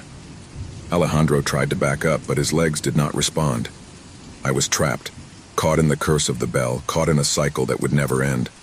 The figure caught up with him, and an overwhelming cold came over him. The being spoke in a guttural whisper, words that Alejandro did not understand, but which resounded in his mind like a terrifying echo. "The town is scarred," said the shadow, his voice penetrating every corner of the church. "And you, Alejandro, have sealed your fate. They will all fall under the weight of the bell." Night hung over the house with an eerie stillness, silence only interrupted by the occasional sound of a branch hitting the window. Laura was in her living room, embraced by the gloom that filtered through the curtains. The dim light of the table lamp dimly illuminated the book in his hands. In those moments of loneliness, I always found solace in the pages of a good novel, an escape from the daily grind. Tonight, however, something seemed different, something in the air that he couldn't clearly identify. The wall clock struck 9 and Laura heard a noise that broke the tranquility, a soft knock as if someone were knocking on the door. He got up from the couch and walked toward the entrance, a slight feeling of discomfort running down his back. I never expected visitors at that time. He looked out the window before opening the door, but saw no one. A shiver ran through his body, though he tried to ignore it. After all, it could be children playing or someone in the wrong house. He opened the door and there he was, a man standing in his doorway. He had a serious appearance, with a dark jacket and a hat that partially covered his face. Laura stared at him, bewildered. She didn't recognize him, but there was something in his eyes that seemed strangely familiar. "Good evening," the man said in a deep but calm voice. "Laura, right?" Laura frowned, overwhelmed by a growing sense of unease. "Yes, but I don't know you. How do you know my name?" The man smiled slightly, but his smile didn't reach his eyes. "I told you, Laura. We know each other, even if you don't remember it." Laura blinked, confused. What was he talking about? She had never seen that man in her life. How could I meet her? The air in the room seemed to have become dense, as if the atmosphere itself was being charged with something indescribable. "I'm sorry, but I can't help you," Laura said, trying to remain calm as she took a step back. "I don't know you." The man stood there, motionless, watching her with an uncomfortable intensity. Without saying a word, his eyes flashed for a moment with a strange light. Laura, feeling the weight of the situation, tried to close the door. But before he could, the man stepped forward, preventing him from doing so. "You don't need to be nervous," she said with an eerie calm. "I just want to talk. It's important." Laura's heart began to pound. She didn't understand what was happening, but something inside her was telling her to be alert. The feeling of being watched intensified, and the house, which had once been her refuge, suddenly seemed like a strange alien place. "What do you want?" he asked in a thin voice, trying to stay in control. The man stared at her before answering. "Come with me. There are things you need to remember." A shiver ran down Laura's spine. What things should I remember? The feeling of fear invaded her completely, but at the same time she couldn't help but feel intrigued.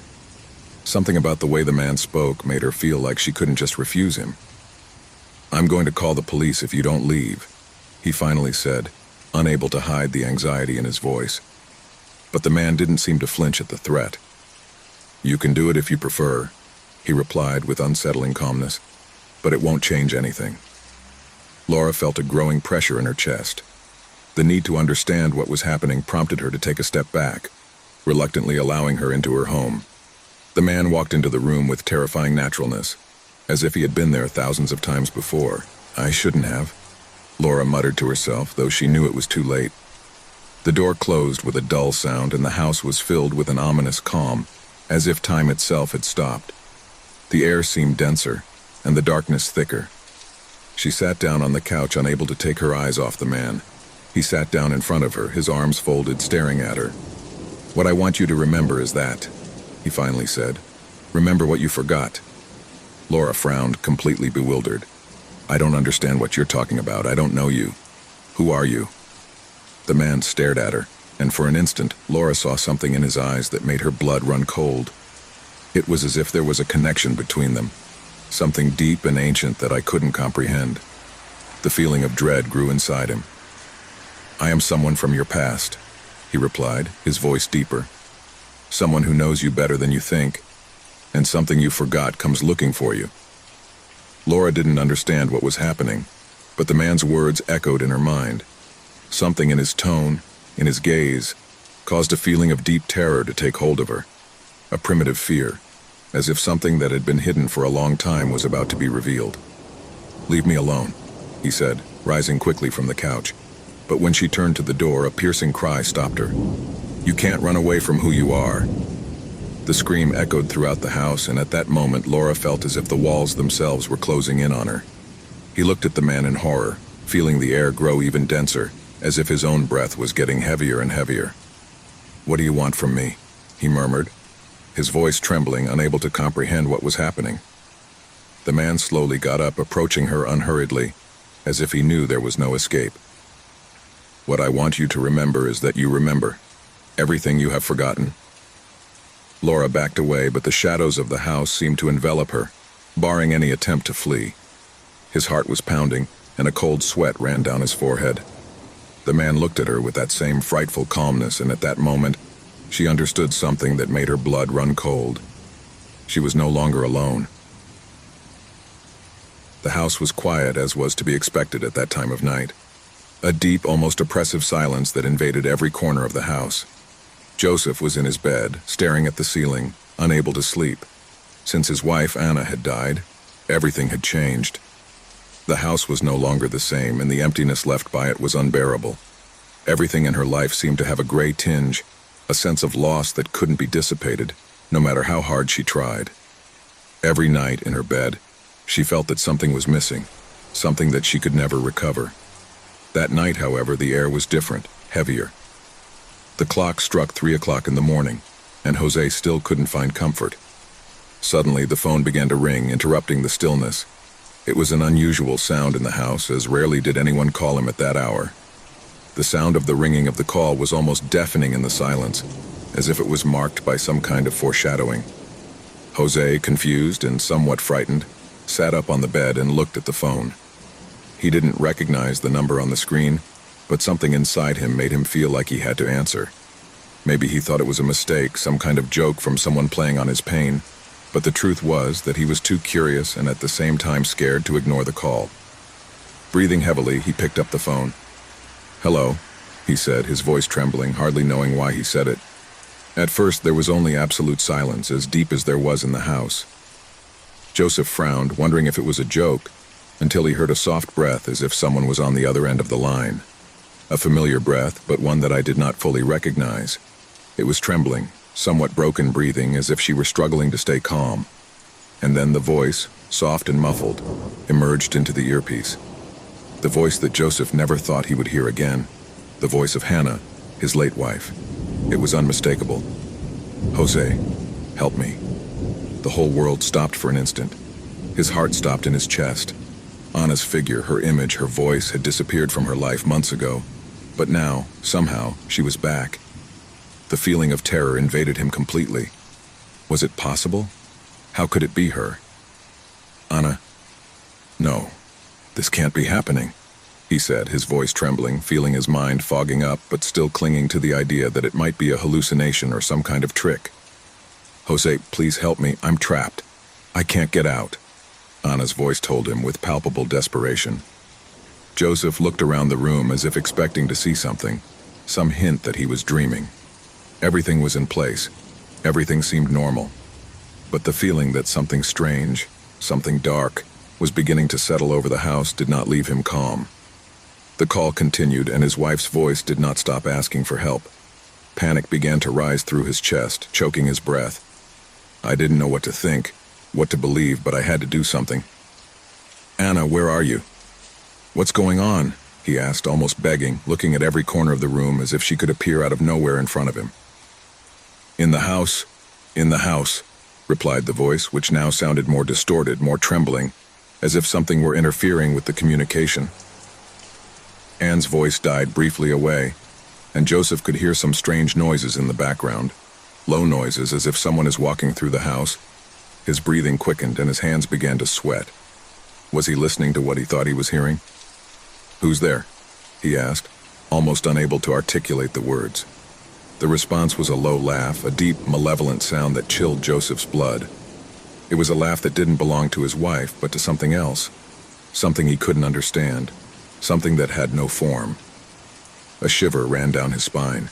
The phone began to emit a series of strange sounds as if the call was being interfered with by something else. And then the voice returned, but now it was much deeper, more ominous. Jose, don't go. Don't go. The warning only intensified the fear in his chest. Something was wrong. Something dark and sinister had taken the place where he had previously lived with Anna. Joseph got out of bed, the phone still pressed to his ear, and with slow steps, began to walk toward the bedroom door. The sound of the ringing of the call, the buzzing on the line, followed as a constant reminder that something was wrong. Every step he took toward the door was a struggle, a battle between the fear that built up inside him and the need to understand what was happening. He sat on the edge of the bed, then got up again, and with trembling hands began to walk down the hall. The house was dark, as it always was at that time of night. Every creak of the floor beneath his feet seemed to resonate as a sign that something was lurking in the shadows.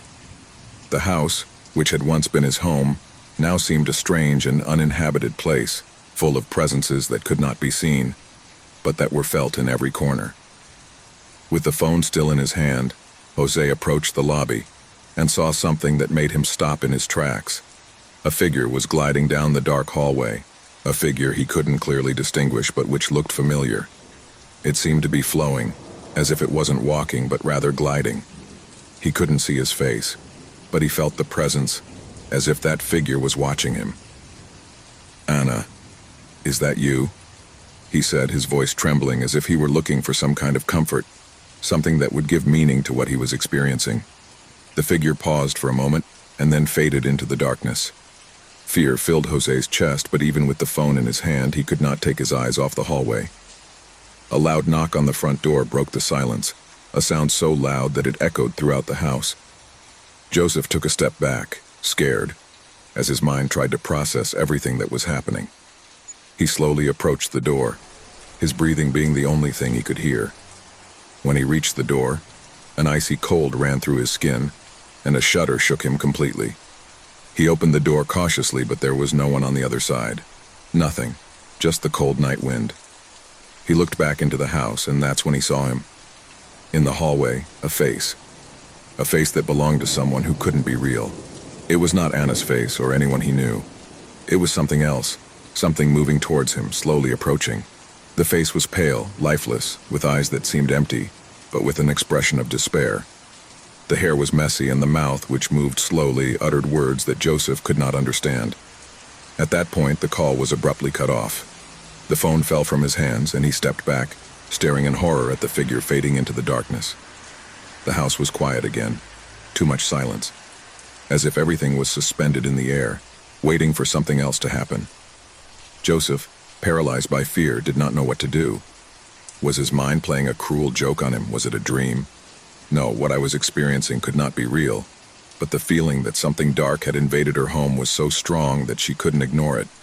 He felt a cold presence, the feeling that he was not alone, and at that moment he understood everything. The call, the figure, the voice of Anna. She hadn't been asking for help. She had been a warning. The house was now being occupied by something else, something that should not be there. The door to the hall slammed shut. The lights flickered and went out. Joseph looked around, completely surrounded by darkness. He was no longer alone. It all started one afternoon like any other. Joseph was at home, alone as always. He was a man of quiet life, nothing out of the ordinary. His daily routine consisted of working in his office, eating a light dinner, and sleeping early. He had left behind a relationship that had marked him, and now he lived in this house with an air of loneliness that comforted him. The walls of her home, though gray and somewhat worn, had something cozy about them. There was something about them that gave him peace, though he had never stopped to wonder what it was exactly. One day, as he was getting ready to leave for work, he looked at himself in the hallway mirror. He was adjusting his tie when, for a fleeting moment, something in his reflection made him stop. It wasn't something I could identify at first, just a flash, a shadow that seemed to move behind him, but when he turned his head, he saw nothing. He was alone. He didn't think much about it, attributing it to tiredness or lack of sleep. However, that night, while in the living room, he read an article on his mobile phone about strange phenomena in houses. The idea of the paranormal began to haunt his mind. The next time he passed by the hallway mirror, he saw the shadow again. This time it was more apparent, as if the figure of something was behind him, watching, stalking. But he did not move. Joseph took a deep breath, turned around, and found nothing but the normal reflection of his own face. From that day on, the shadow began to appear in every mirror in the house. On the bathroom mirror, on the small mirror on the dining table, on the mirror at the entrance of the house. It was always the same shadow, always following the same pattern, moving slowly, as if it had a life of its own. Each time Joseph looked at himself, the figure seemed to draw closer to him, as if it intended to reach him. At first, Joseph thought he was losing his mind. It was not possible. How could a shadow have a will of its own? And how could he move through each mirror in the house? But as the days went by, the shadow's behavior became stranger. In the bathroom mirror, he could see how the shadow seemed to lengthen, stretch towards him, as if he wanted to touch him. In the reflection of the hallway, the shadow was beginning to change shape. It was no longer just a dark outline. I could see how the shadow formed a human figure, but it was blurry, undefined. Jose began to feel observed. It didn't matter where I was inside the house. He could no longer escape his own gaze in the mirror, the shadow that stalked him from the reflections.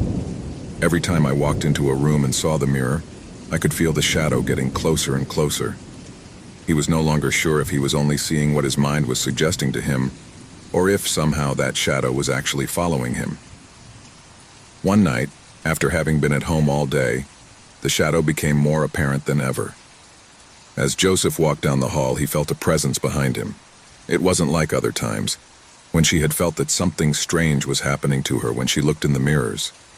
This time, the feeling was more real. The shadow in the hallway mirror seemed to move on its own, swirling around him as if to catch him. Joseph backed away quickly, his heart pounding. He looked around, but there was nothing in the house that could explain it. He ran to the dining room looking for something that could make sense of it all. Fear began to take hold of him. He couldn't comprehend what was happening, but he couldn't ignore it anymore. That night, he couldn't sleep. He decided to stay in the dining room without taking his eyes off the mirror. The shadow appeared again, sharper, more defined, drawing closer and closer to him. He was a human figure like a specter, but with something dark about his being. The shadow seemed to be breathing, waiting for the right moment to move forward. Jose could feel the air getting heavier around him. Fear invaded him completely. He decided that he had to do something, that he could not continue to live with that presence, with that figure that stalked him from the mirrors. But when he looked back into the hallway mirror, the shadow was closer than it had been before. This time, not only was he approaching, but he seemed to be moving towards him in a violent manner. Joseph felt his chest tighten, that something strange was happening. It was as if the shadow wanted to trap him, to possess him. Terrified, he tried to run out to the door, but before he could open it, the shadow materialized. He was no longer a mere figure reflected in mirrors. He had crossed over into the real world. Joseph could see the shadow take on human form, a disfigured-looking figure with empty eyes and an expression of anger and despair. The shadow surrounded him, and he, in his utter panic, couldn't move. Terror had paralyzed him. He wanted to scream, but his voice choked in his throat. The shadow began to whisper in his ear, incomprehensible words as if he were speaking to him in an ancient language, one that Joseph had never heard. Desperation invaded him completely. Fear had consumed him. He tried to back away, but he couldn't. The shadow kept him trapped. It was as if he were in an invisible prison that prevented him from escaping. The horror of what I was experiencing made everything even more real. The shadow not only followed him, now he touched him, brushed him with his cold hands, transmitting a feeling of pure evil. Joseph closed his eyes, trying to escape, but as he opened them, he realized that the shadow was completely above him. His hands were no longer cold but frozen, and they could feel him being dragged into the darkness from which he had emerged. Finally, the shadow absorbed him completely. There were no screams, no lights, no sign of life. Only the house remained silent. The mirror in the hallway, however, was still there, reflecting an empty image, that of an empty, gloomy room. From that day on, no one saw Joseph again. The house remained intact, but the mirrors never reflected the same again. In the hallway where Joseph had been trapped, the reflections were beginning to show a new figure, a shadow that moved slowly, waiting to be seen by the next one who dared to approach the mirror. The curse of reflection continued. In that home now there was only the echo of a dark presence silently waiting for the next victim to fall under its influence. No one knows what really happened to Joseph. What is clear is that, from that moment on, the shadows in the mirrors would never again be something innocent. Because sometimes what the glass reflects is not just a reflection, but something much more terrifying, something that can no longer be discarded by the human eye. When Javier walked into the antique store on a cold winter afternoon, he didn't know his life would never be the same. The air was thick, full of dust and the unmistakable smell of old wood. The store, located in a forgotten corner of the city, seemed like a refuge for everything that had been left behind, for those objects that time had marked, but that still had something of value inside. Every corner was crammed with strange artifacts, broken clocks, opaque mirrors, unusually shaped furniture, and portraits of expressionless faces that seemed to observe the visitor with an eerie calm. Javier had been attracted to the store by a strange sensation, something inexplicable that had pushed him to enter. The owner, an elderly man, sat behind a counter full of more items for sale, his eyes hidden behind thick glasses. He didn't pay much attention to it at first, as his gaze was fixed on an object he couldn't stop staring at. A portrait. The painting was hung on one of the back walls. An ancient portrait of a man with a serious face, but with a penetrating gaze that seemed to follow him even from a distance. The man painted in the picture wore a white linen shirt and a dark hat, and his countenance, though calm, conveyed a sense of uneasiness that could not be ignored. The eyes, dark and deep, stood out with a peculiar intensity. Javier felt a chill run down his spine as he watched them. The shop owner looked at him over his glasses and, in a raspy voice, told him that the painting had belonged to a man with a dark history, a history that the townspeople preferred to forget. He said that no one in his right mind should buy it, but Javier, although bewildered by the old man's words, felt that something inside him was impelling him to take it. Maybe it was the feeling of being able to own something so unique, something with so much history. The old man, seeing that Javier was not going to change his mind, gave him the price, and finally the man took it. When he returned home, Javier hung the portrait on the wall of his living room, right in front of the sofa where he used to spend his nights watching television. At first everything seemed normal, although I couldn't help but feel a strange discomfort every time I looked at the painting. The eyes of the man in the portrait looked like move, but it couldn't be. I was sure I was imagining things. However, that feeling of discomfort grew with each passing day. One night, after a long day at work, Javier sat on his sofa, tired, and saw the portrait once more. This time the feeling was different. The eyes of the man in the painting not only followed him, but stalked him. No matter where he moved in the room, those eyes stared at him. A chill ran through his body as a cold sweat pooled on his forehead. He blinked several times, trying to get the idea out of his head. It couldn't be real. How could it? It was just a painting. But as the night wore on, the presence of those eyes made him feel more and more trapped. As the days went by, Javier began to see things that he could not explain. Sometimes, when he looked at the portrait, the man's eyes seemed to move slightly, as if they were fixed on him. Other times I felt something in the room change, as if the air was charged with a palpable tension. The shadows seemed to be longer than usual, and the noises in the house were intensifying. Creaking walls, barely audible whispers. He woke up in the middle of the night with the feeling that someone was watching him, and when he opened his eyes, all he saw was darkness. But he couldn't shake the feeling that those eyes were stalking him even in his dreams. The situation worsened when, one night, Javier decided to move the portrait to another wall, in an attempt to free himself from the growing sense of anxiety. However, in doing this, something strange happened. As he lifted the painting, a feeling of extreme cold came over him and a dark shadow seemed to cover the place.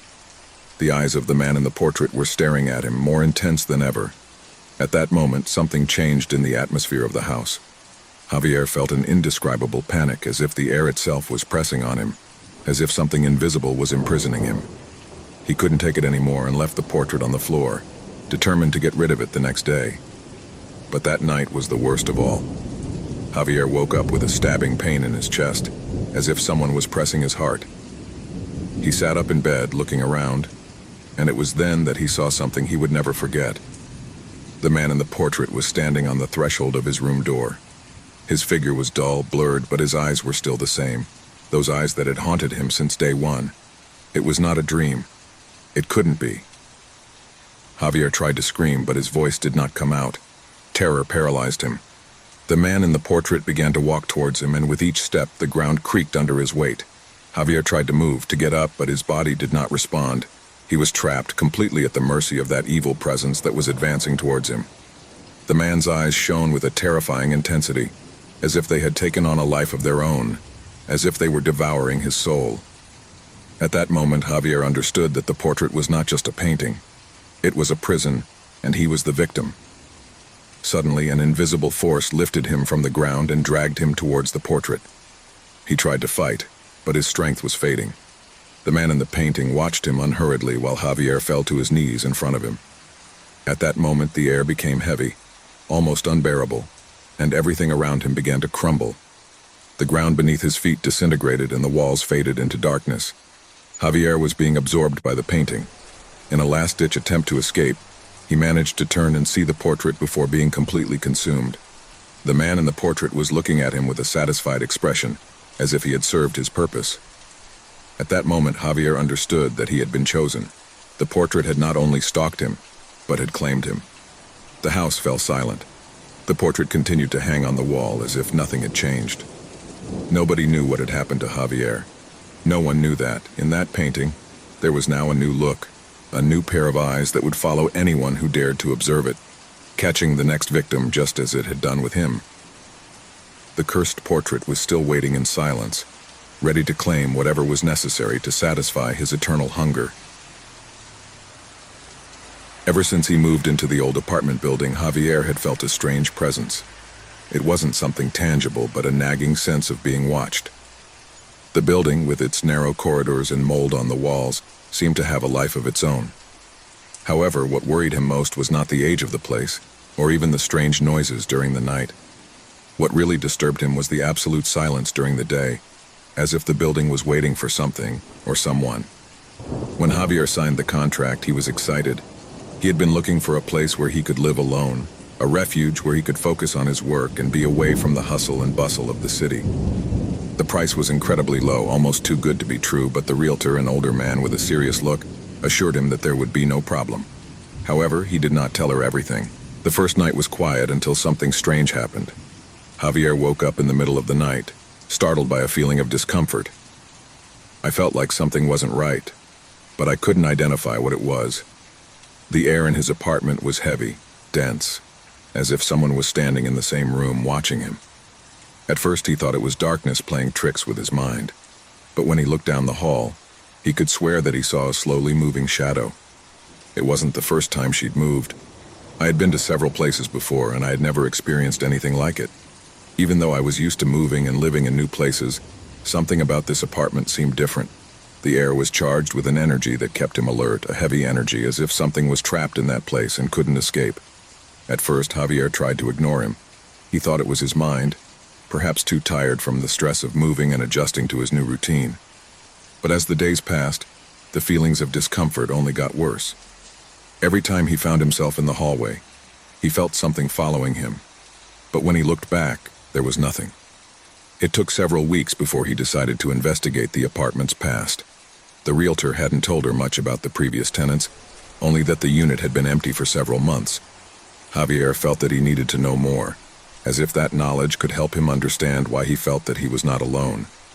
It was then that he met the neighbor of the apartment next door, a middle-aged woman named Mariana. She was sitting in the doorway, apparently waiting for someone to come by. Javier, with his natural curiosity, approached and struck up a conversation. "Do you know anything about apartment 304?" he asked, pointing to her door. Mariana stared at him for a few seconds before answering. Something in his eyes didn't seem to want to talk about it, but finally, he sighed. "That place, he's not like the others," he said quietly. "The last tenant disappeared. Nobody knows what happened to him, but the building was never the same after that." Javier frowned, confused. "Did it disappear? How? What do you mean he was never the same?" Mariana looked at him again, this time more cautiously. That person never came back. It wasn't a simple abandonment, you understand? It was as if it had vanished. And after that, strange things started to happen. People have stopped living there. They have had experiences. Nobody wants to talk about it, but maybe you should leave before something happens to you. Javier felt a chill run down his spine. He didn't know if what Mariana was saying to him was a joke, a superstition, or something more serious. However, he couldn't ignore the lingering feeling he had since moving in. It was as if the apartment was imbued with a dark energy that constantly surrounded him. That night, as he was getting ready for sleep, he heard a soft whisper coming from the hallway. It was almost inaudible, but enough to startle him. I didn't understand where it came from, but I couldn't stop thinking about what Mariana had said. The feeling of being watched intensified, as if something was waiting outside his door, waiting to enter. Determined to find out the truth, Javier began to investigate more about the apartment. In the building manager's office, he gained access to the old records. There he found an entrance that mentioned the last tenant of 304, a man named Ivan Paredes. According to records, Ivan had been an ordinary man with no criminal record, someone who had lived in the building for nearly 2 years before disappearing without a trace. There were no signs of a struggle in his apartment. There was nothing to indicate that something had gone wrong, except for the nagging feeling that something had vanished.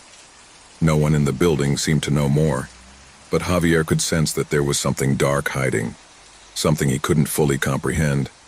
As the days passed, the presence in the apartment became more intense.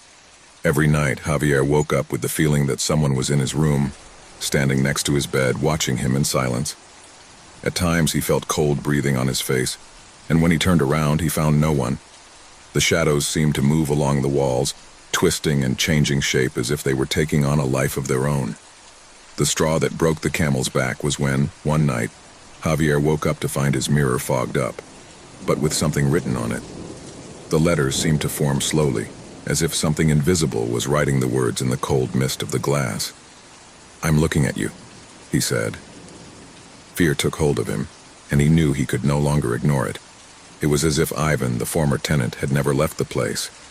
Something in his spirit had been trapped, doomed to wander around the apartment looking for a way to communicate.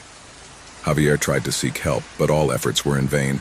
No one in the building seemed willing to talk openly about what was going on there. Mariana refused to say more, and the other neighbors simply walked away as if afraid to face the truth. Javier tried to do everything he could to flee from the presence, but he was trapped. One day, when he entered his apartment, the door slammed shut behind him and the light went out. It was completely dark, unable to move or find a way out.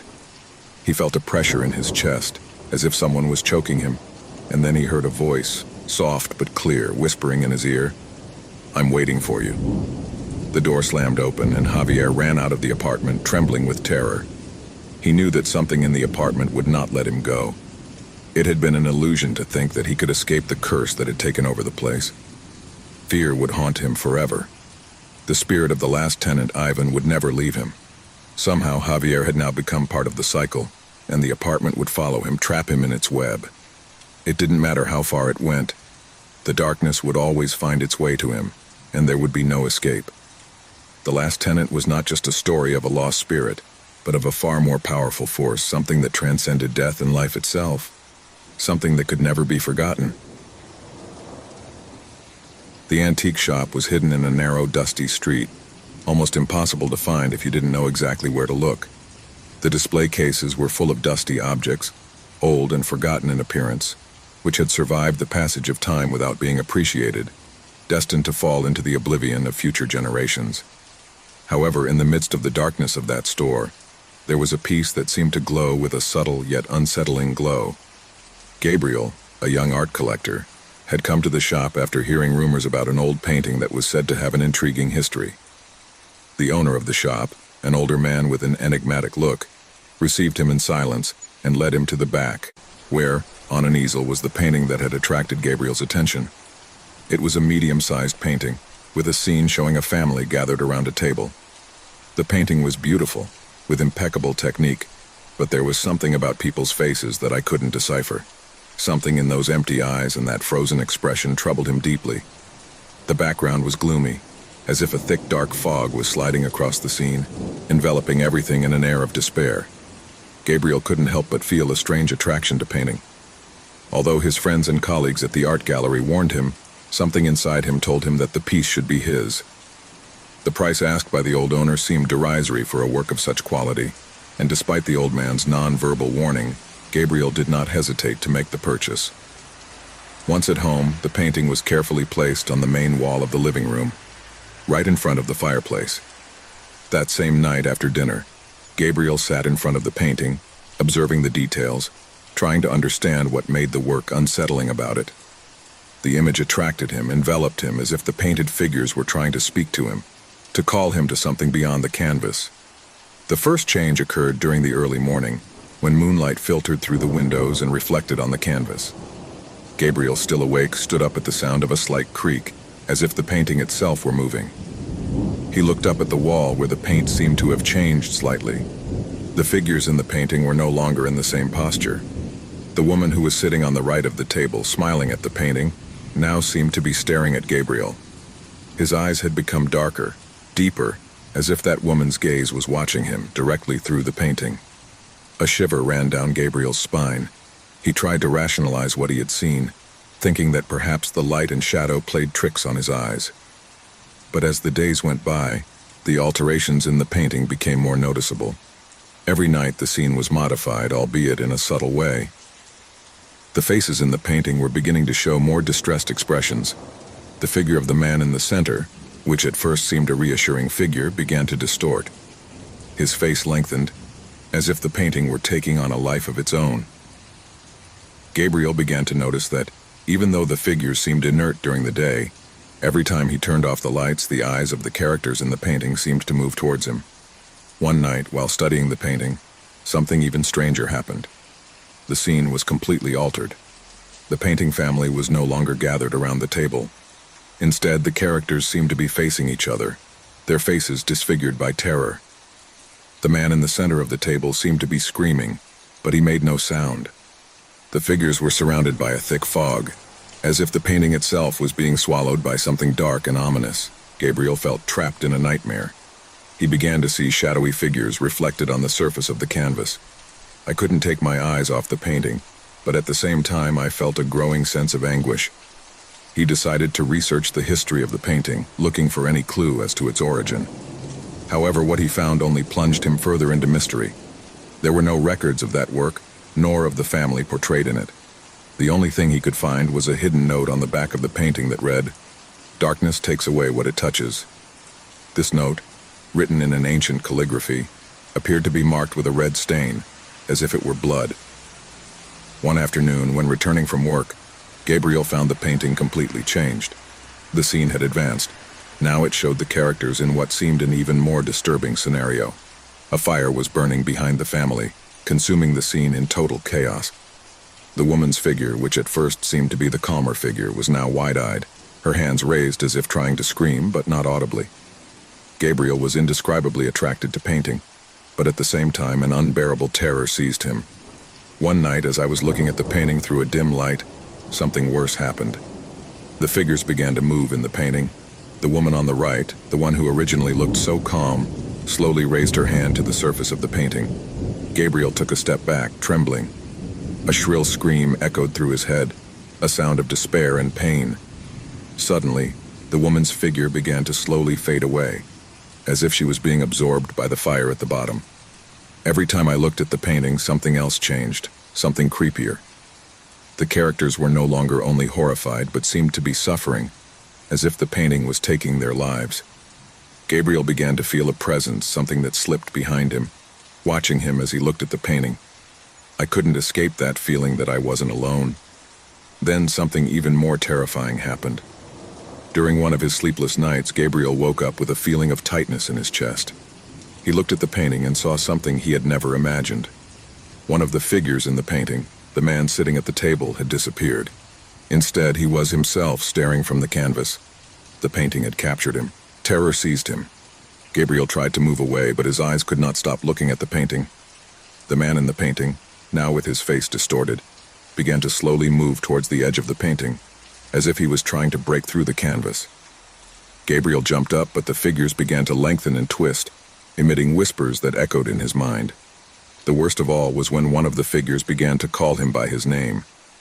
Gabriel heard clearly the whisper of his own voice emerging from the painting. "Gabriel, come here."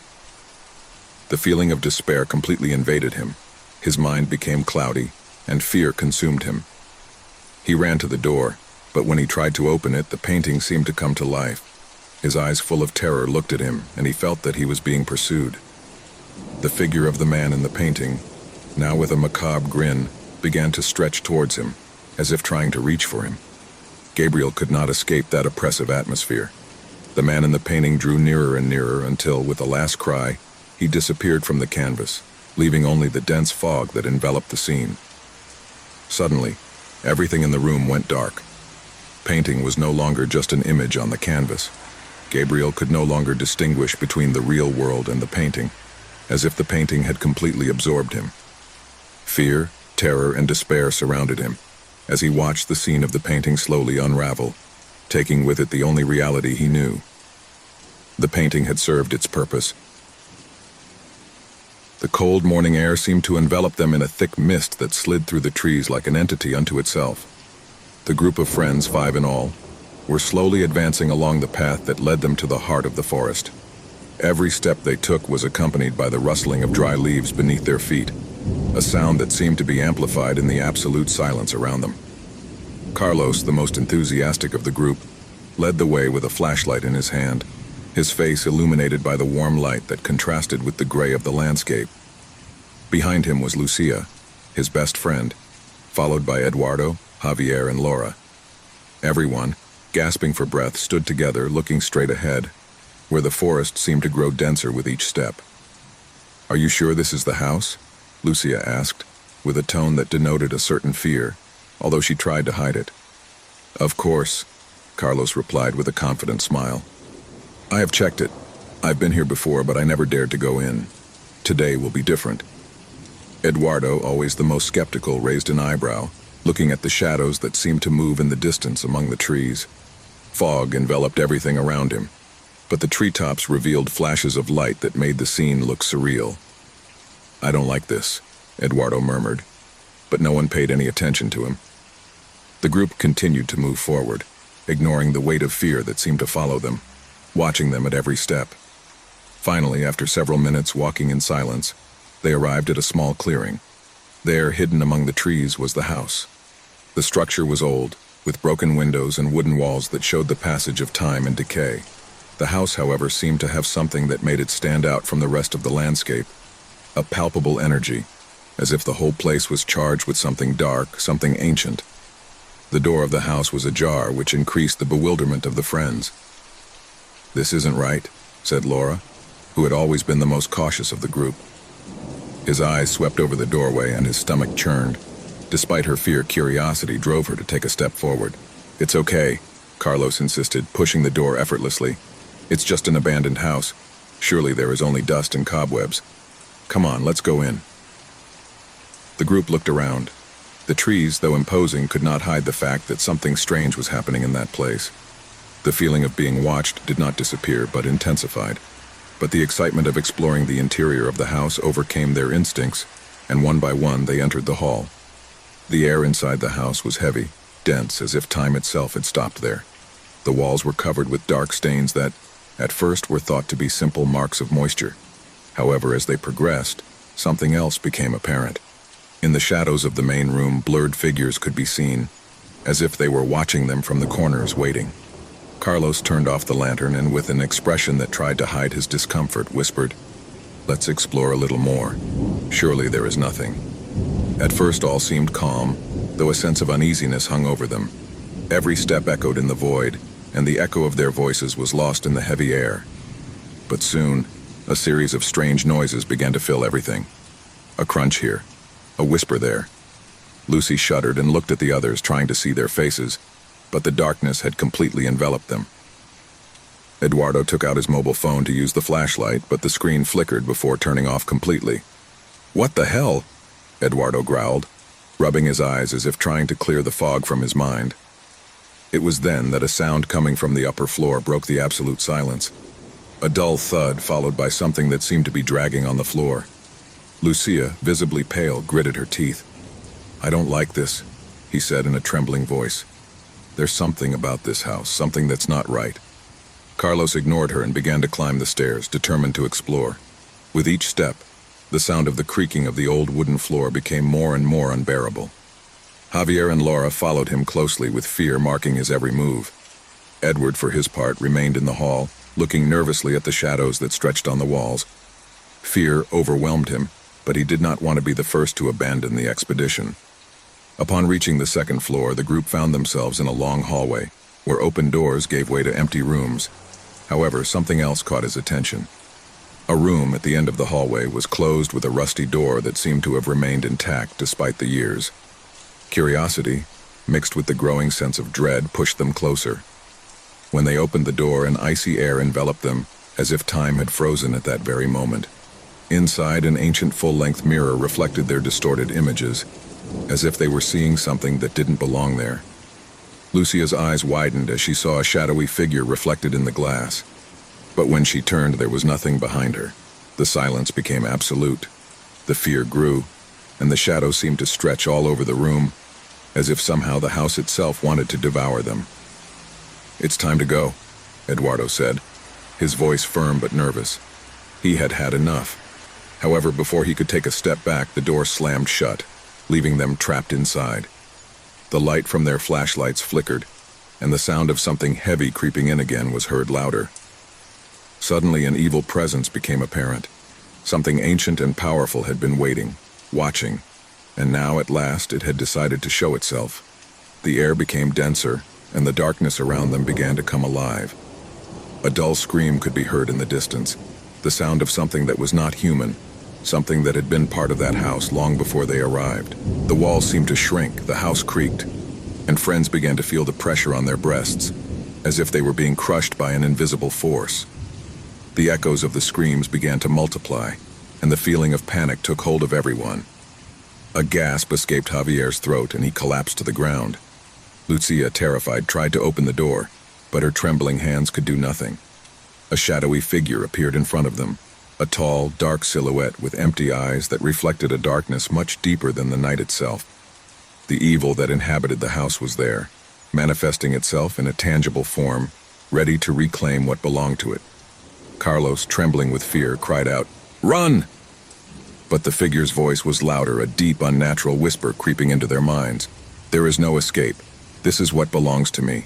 Terror began to dominate everything.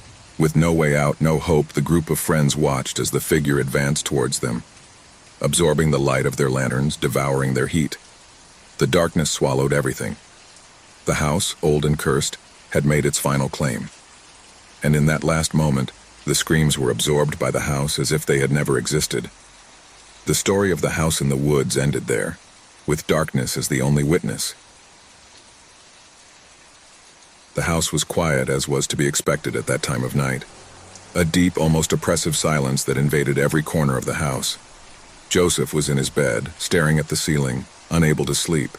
Since his wife, Anna, had died, everything had changed. The house was no longer the same, and the emptiness left by it was unbearable. Everything in her life seemed to have a gray tinge, a sense of loss that couldn't be dissipated, no matter how hard she tried. Every night in her bed, she felt that something was missing, something that she could never recover. That night, however, the air was different, heavier. The clock struck 3 o'clock in the morning, and Jose still couldn't find comfort. Suddenly, the phone began to ring, interrupting the stillness. It was an unusual sound in the house, as rarely did anyone call him at that hour. The sound of the ringing of the call was almost deafening in the silence, as if it was marked by some kind of foreshadowing. Jose, confused and somewhat frightened, sat up on the bed and looked at the phone. He didn't recognize the number on the screen, but something inside him made him feel like he had to answer. Maybe he thought it was a mistake, some kind of joke from someone playing on his pain, but the truth was that he was too curious and at the same time scared to ignore the call. Breathing heavily, he picked up the phone. "Hello," he said, his voice trembling, hardly knowing why he said it. At first, there was only absolute silence, as deep as there was in the house. Joseph frowned, wondering if it was a joke, until he heard a soft breath as if someone was on the other end of the line. A familiar breath, but one that I did not fully recognize. It was trembling, somewhat broken breathing as if she were struggling to stay calm. And then the voice, soft and muffled, emerged into the earpiece. The voice that Joseph never thought he would hear again. The voice of Hannah, his late wife. It was unmistakable. "Jose, help me." The whole world stopped for an instant. His heart stopped in his chest. Anna's figure, her image, her voice had disappeared from her life months ago. But now, somehow, she was back. The feeling of terror invaded him completely. Was it possible? How could it be her? "Anna? No, this can't be happening," he said, his voice trembling, feeling his mind fogging up, but still clinging to the idea that it might be a hallucination or some kind of trick. "Jose, please help me. I'm trapped. I can't get out," Anna's voice told him with palpable desperation. Joseph looked around the room as if expecting to see something, some hint that he was dreaming. Everything was in place. Everything seemed normal. But the feeling that something strange, something dark, was beginning to settle over the house did not leave him calm. The call continued, and his wife's voice did not stop asking for help. Panic began to rise through his chest, choking his breath. I didn't know what to think, what to believe, but I had to do something. "Anna, where are you? What's going on?" he asked, almost begging, looking at every corner of the room as if she could appear out of nowhere in front of him. In the house, replied the voice, which now sounded more distorted, more trembling, as if something were interfering with the communication. Anne's voice died briefly away, and Joseph could hear some strange noises in the background, low noises as if someone is walking through the house. His breathing quickened and his hands began to sweat. Was he listening to what he thought he was hearing? "Who's there?" he asked, almost unable to articulate the words. The response was a low laugh, a deep, malevolent sound that chilled Joseph's blood. It was a laugh that didn't belong to his wife, but to something else, something he couldn't understand, something that had no form. A shiver ran down his spine. The phone began to emit a series of strange sounds as if the call was being interfered with by something else, and then the voice returned, but now it was much deeper, more ominous. "Jose, don't go. Don't go." The warning only intensified the fear in his chest. Something was wrong. Something dark and sinister had taken the place where he had previously lived with Anna. Joseph got out of bed, the phone still pressed to his ear, and with slow steps, began to walk toward the bedroom door. The sound of the ringing of the call, the buzzing on the line, followed as a constant reminder that something was wrong. Every step he took toward the door was a struggle, a battle between the fear that built up inside him and the need to understand what was happening. He sat on the edge of the bed, then got up again, and with trembling hands began to walk down the hall. The house was dark, as it always was at that time of night. Every creak of the floor beneath his feet seemed to resonate as a sign that something was lurking in the shadows. The house, which had once been his home, now seemed a strange and uninhabited place, full of presences that could not be seen, but that were felt in every corner. With the phone still in his hand, Jose approached the lobby and saw something that made him stop in his tracks. A figure was gliding down the dark hallway, a figure he couldn't clearly distinguish but which looked familiar. It seemed to be flowing, as if it wasn't walking but rather gliding. He couldn't see his face, but he felt the presence, as if that figure was watching him. "Anna, is that you?" he said, his voice trembling as if he were looking for some kind of comfort, something that would give meaning to what he was experiencing. The figure paused for a moment and then faded into the darkness. Fear filled Jose's chest, but even with the phone in his hand, he could not take his eyes off the hallway. A loud knock on the front door broke the silence, a sound so loud that it echoed throughout the house. Joseph took a step back, scared, as his mind tried to process everything that was happening. He slowly approached the door, his breathing being the only thing he could hear. When he reached the door, an icy cold ran through his skin, and a shudder shook him completely. He opened the door cautiously, but there was no one on the other side. Nothing, just the cold night wind. He looked back into the house, and that's when he saw him. In the hallway, a face that belonged to someone who couldn't be real. It was not Anna's face or anyone he knew. It was something else, something moving towards him, slowly approaching. The face was pale, lifeless, with eyes that seemed empty, but with an expression of despair. The hair was messy, and the mouth, which moved slowly, uttered words that Joseph could not understand. At that point, the call was abruptly cut off. The phone fell from his hands, and he stepped back, staring in horror at the figure fading into the darkness. The house was quiet again. Too much silence. As if everything was suspended in the air, waiting for something else to happen. Joseph, paralyzed by fear, did not know what to do. Was his mind playing a cruel joke on him? Was it a dream? No, what I was experiencing could not be real, but the feeling that something dark had invaded her home was so strong that she couldn't ignore it. He felt a cold presence, the feeling that he was not alone, and at that moment he understood everything. The call, the figure, the voice of Anna. She hadn't been asking for help. She had been a warning. The house was now being occupied by something else, something that should not be there. The door to the hall slammed shut. The lights flickered and went out.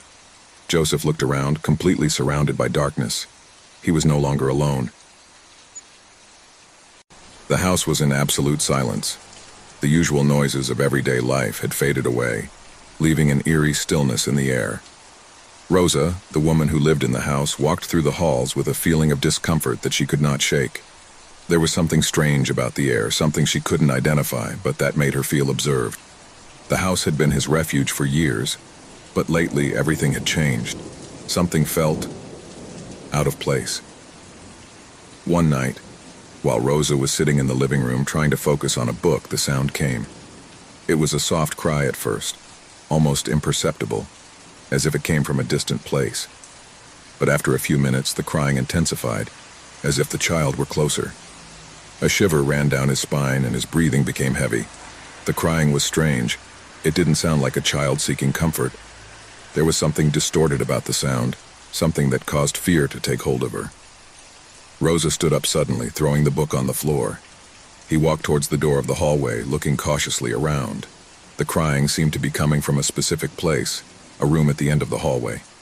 An antique cupboard covered with a layer of dust was there, like a monument forgotten in time. The crying came from there, from inside that closet. Fear invaded her completely, but something pushed her to investigate. He approached slowly, with each step feeling his heart pounding in his chest.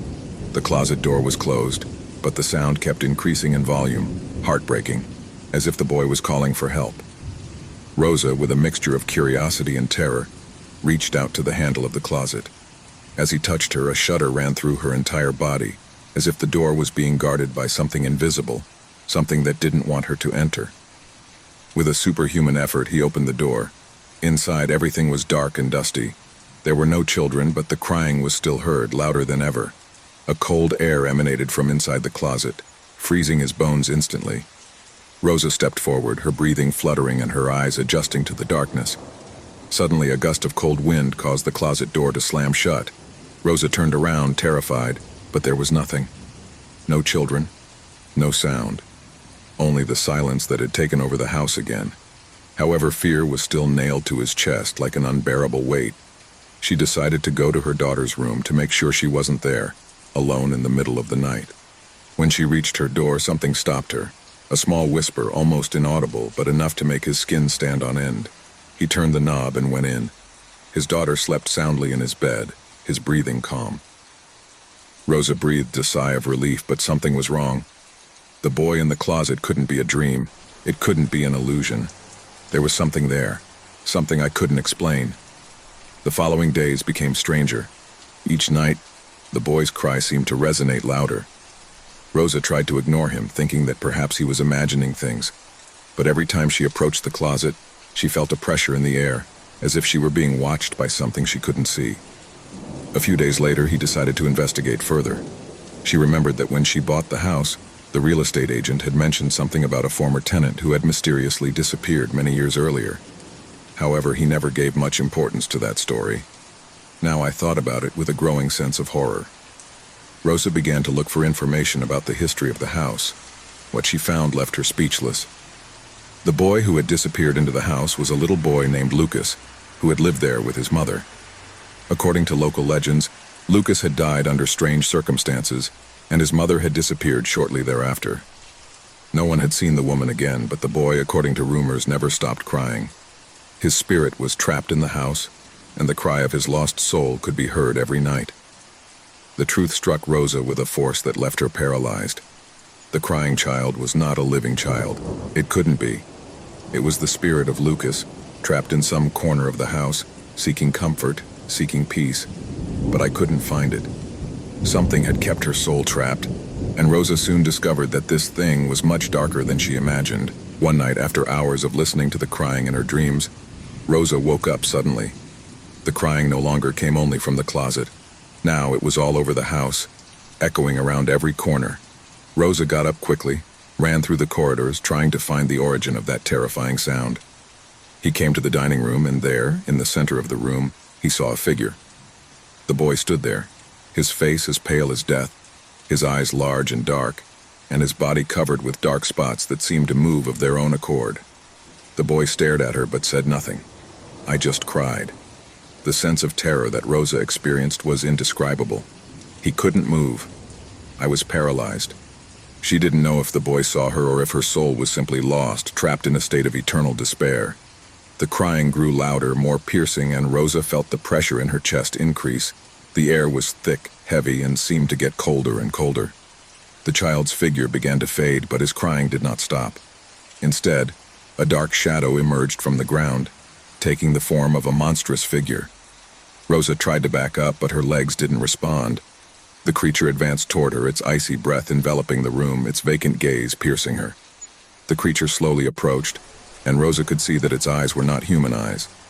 They were two dark, empty orbs like an endless abyss. A scream formed in her throat, but terror consumed her completely. The figure lunged at her, and before she could comprehend what was happening, the shadow enveloped her body, taking her soul, carrying her into the depths of darkness. The boy had been just a disguise, a facade for a much older, much more evil entity that had been stalking the house for generations. Rosa couldn't escape. The house had claimed her soul, as it had done so many others before her. Since then, the house has remained silent once again. No one dared to approach her. Passers-by said that on dark nights, they could hear the cry of a child, mixed with the whispers of something else.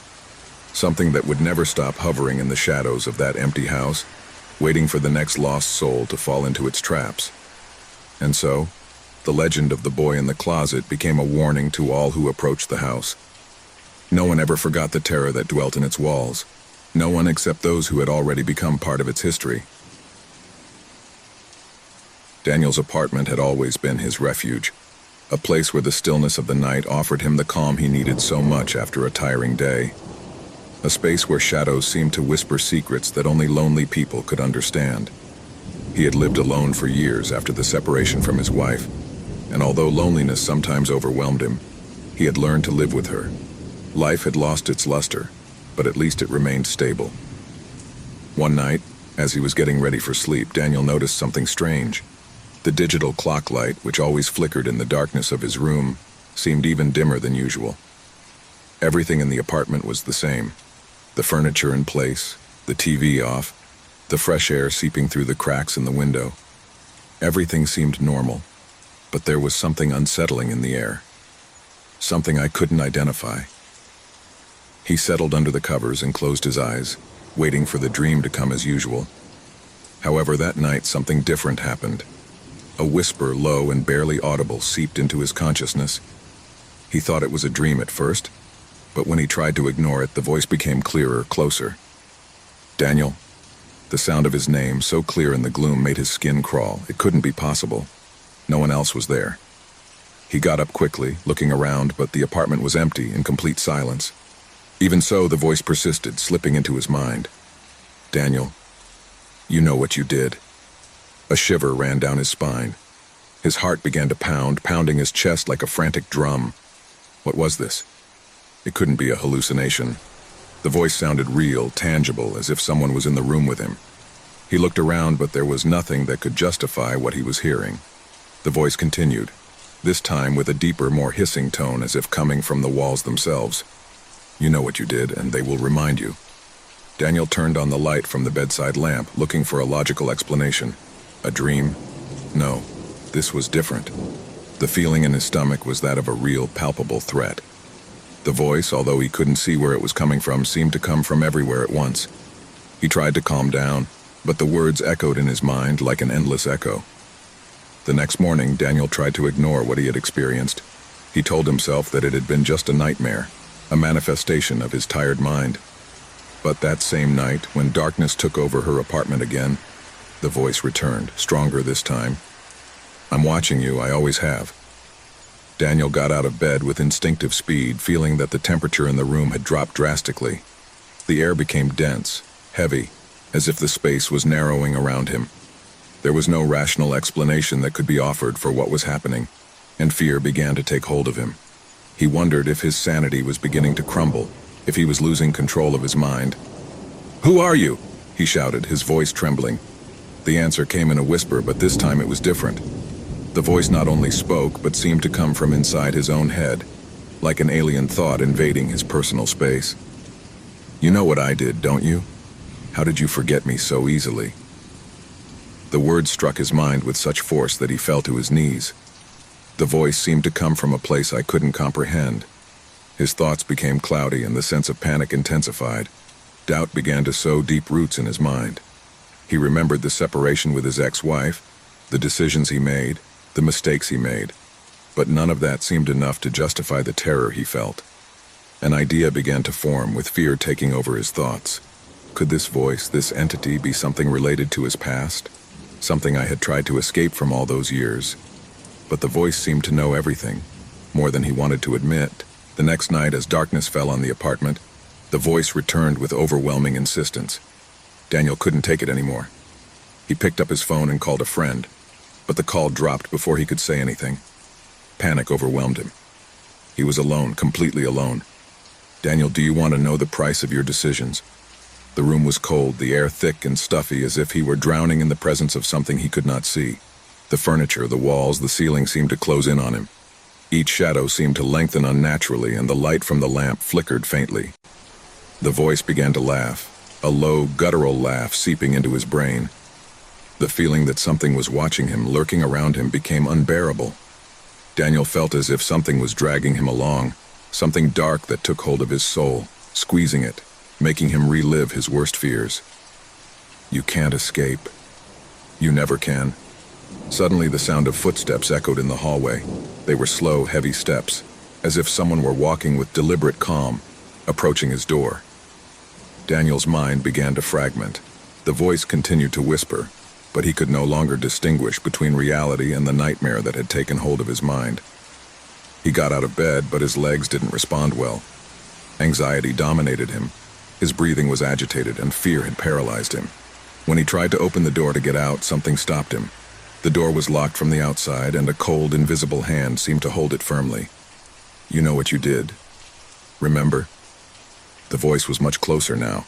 Terror seized him. His mind struggled to find a way out, but the shadows, thicker and denser, seemed to close in on him. He couldn't run away from his own darkness, from his own memories, from the decisions he'd made that were now in some way condemning him. Suddenly the door opened with a blood-curdling creak.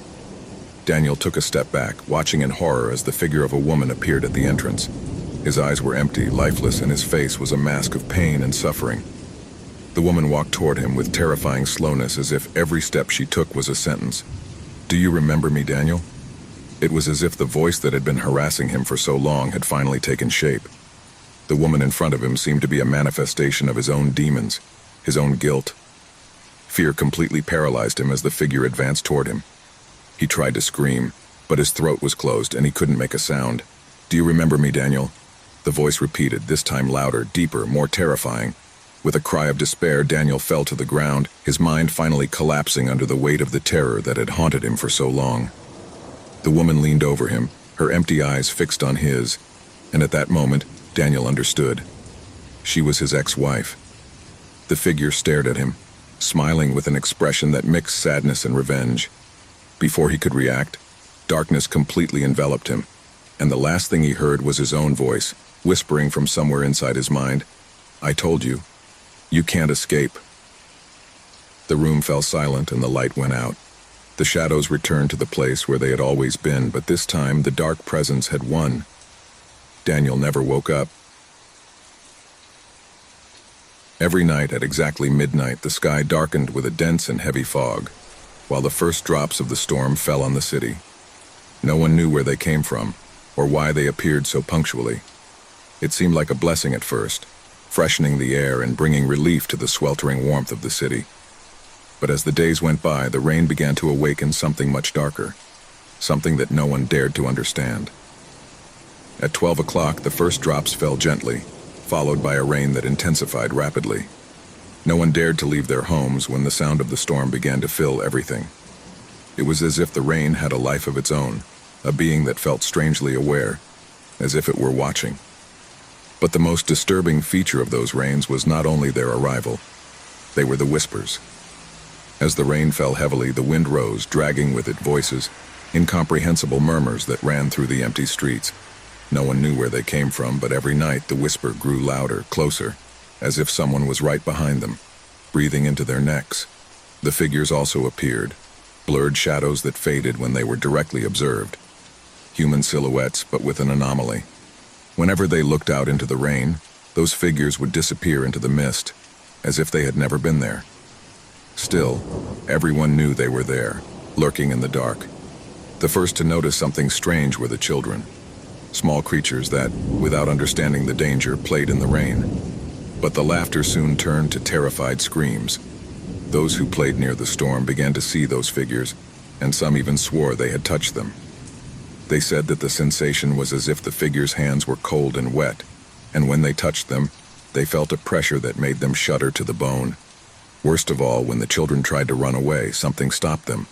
Their feet were glued to the ground, as if the earth itself were holding them back, as if an invisible force was dragging them back into the rain. That's when the city began to speak. The elders knew something. Everyone knew the legend, although no one dared to tell it out loud. They said that long before the city was founded, there was a small town that fell under a curse brought by an eternal storm that fell every midnight, bringing with it fear-feeding figures.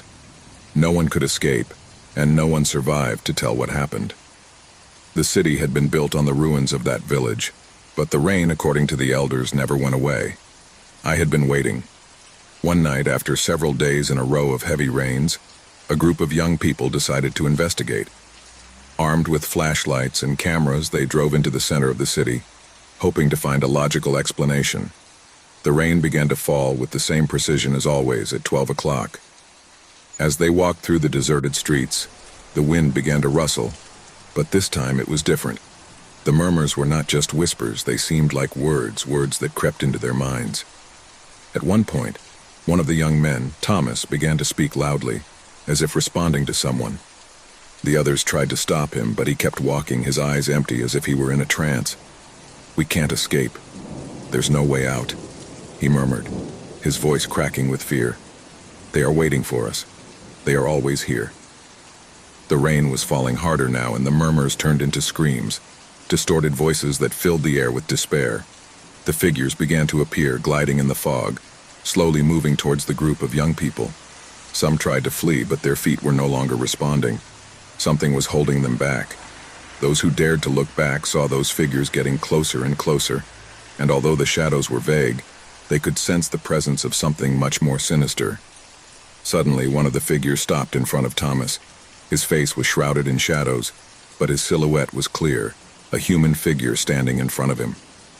Thomas stretched out his hand as if he wanted to touch it, but the moment his fingers brushed against the figure, a heart-rending scream filled the air, and the shadow vanished into the mist, leaving only the feeling of an icy hand taking hold of his heart. The others screamed as they saw Thomas fall to the ground, his body stiff, his face distorted by terror. No one could understand what had happened. They had tried to escape, but something kept them trapped in that place. The air was getting denser, as if the storm was absorbing all the light, leaving only a dense, heavy darkness that surrounded them completely. That's when they started to see something even more terrifying. Out of the shadows emerged hundreds, perhaps thousands of figures, all with the same empty faces, all approaching with frightening slowness. The shadows intertwined, forming a mass, as if they were united by an invisible force. The air was filled with whispers, murmurs of voices speaking in forgotten languages in low, guttural tones that penetrated the brain. Some of the young men tried to run again, but their bodies were no longer responding. They felt that the city itself was holding them back, that the ground was sticky, as if the earth was alive and dragging them in. The rain was falling harder, and the air smelled of dampness, of putrefaction. Suddenly, a large shadow emerged from the center of the city, larger than all the others. Its silhouette was huge, imposing, and seemed to be made of fog but so dense that it seemed solid. "Fears are never forgotten," whispered a deep voice echoing through the air. "We have fed off the city for generations. This rain, this storm, is nothing more than a reminder of what we left behind." The young people, paralyzed by terror, could barely move a finger. The figure drew closer, and as he did so, the whispers increased, mingling with blood-curdling screams and sobs. There was no way to escape. The whole city seemed to be alive, breathing, stalking, waiting. Then, with one last whisper of despair, the young people were swallowed by the shadows. The figures vanished as quickly as they had appeared, and the rain stopped. At dawn, when the sunlight finally reached the city, everything seemed to be calm. But in the streets, on the walls of the buildings, there remained the marks of those who had disappeared, marks that would never fade. The midnight rain had claimed others, and the city, already lifeless, was left waiting for the next storm, the next victim. And each night, at exactly midnight, the drops began to fall once more, followed by the whispers and figures that were always there, waiting. It was a dark and cold night when, after hours of driving on desolate roads, David finally saw the lights of the forgotten hotel. He was alone on the journey, and the road seemed endless. The thick fog that covered the landscape gave him a sense of deep isolation, almost as if the world had disappeared. The hotel sign, covered in dust and rust, flickered faintly with the yellowish light coming from a lamp that seemed to be on the verge of going out. However, at that moment, David did not hesitate to stop his car. The cold penetrated his bones the instant he got out of the vehicle. There were no signs of life in the vicinity, only the sound of the wind blowing dry leaves. He walked slowly toward the hotel, feeling a strange writhing in his stomach, but forced himself to ignore it. He needed a place to rest, and this was the only establishment visible for miles around. As I entered, the atmosphere was charged with a silence so deep that it seemed to devour any sound. The reception was empty, but the door closed behind him with a thud, as if something was waiting that couldn't come out. The only light came from an old lamp that dimly illuminated a dusty staircase. Footsteps echoed on the creaky wooden floor as he made his way to the counter. A peculiar-looking man appeared from the shadows. His face was pale, with sunken eyes and a strange smile that could not hide his discomfort. Despite his unsettling presence, the man was kind to offer him a room. "A single night, right?" he asked, his voice as soft as the whisper of the wind outside. David nodded, feeling the discomfort of not being able to see the receptionist's face well. He was handed the key to room 23, which appeared to be the only one available, and the man pointed to a door in the dark hallway. Without thinking too much, David headed there. As he walked, the feeling of discomfort grew, as if the corridors of the hotel were alive, watching him, waiting for something. The door to room 23 creaked as it opened. Inside, everything seemed to be covered in a layer of dust and dirt, but the bed, somewhat rickety, was made, which gave him a strange sense of tranquility. On the bedside table, an oil lamp emitted a soft light, as if someone had left everything in its place, ready to receive it. David put his backpack on the floor and sat up on the bed. He decided not to think about his thoughts anymore and lay down, staring at the ceiling as he listened to the incessant creaking of the wood under his weight. The wind was howling outside, but nothing seemed out of place, at least for now. Gradually, his eyes closed, but before he fell into a deep sleep, he heard something. A whisper. It seemed far away, perhaps coming from the corridor, but he did not give it importance. As the night wore on, the sound became clearer, more insistent. It was a low murmur, as if someone were speaking in a low voice, barely audible but constant. David tried to ignore it and covered his head with his pillow. However, what troubled him most was not the whisper, but the feeling that someone else was in the room with him. The next morning, he woke up sweating. He had had a vivid nightmare filled with shadows and echoes of voices surrounding him. The sunlight barely came through the windows, but he decided it would be best to get out of there as soon as possible. However, when trying to leave, something strange happened. The door to the room wouldn't open. He tried to turn the handle hard, but it wouldn't move. A cold sweat began to run down his forehead as he felt panic wash over him. Suddenly, a soft, distant laugh could be heard behind him. He turned quickly, but no one was there.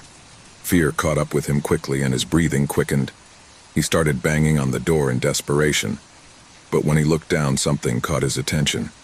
On the ground there were footprint marks as if someone had walked there. They were large and heavy, and seemed to vanish into thin air as if they had never existed. The atmosphere in the room felt denser, and a shudder ran through his body as he saw footprints begin to form around him. The door slammed open, leaving him with his heart racing and his body tense with fear. A dark corridor awaited him, a corridor where the shadows seemed to move strangely, as if they were watching his footsteps. He advanced cautiously, fearing what he might find, but when he reached the end of the hall, he saw a figure. A man standing in front of the window staring out.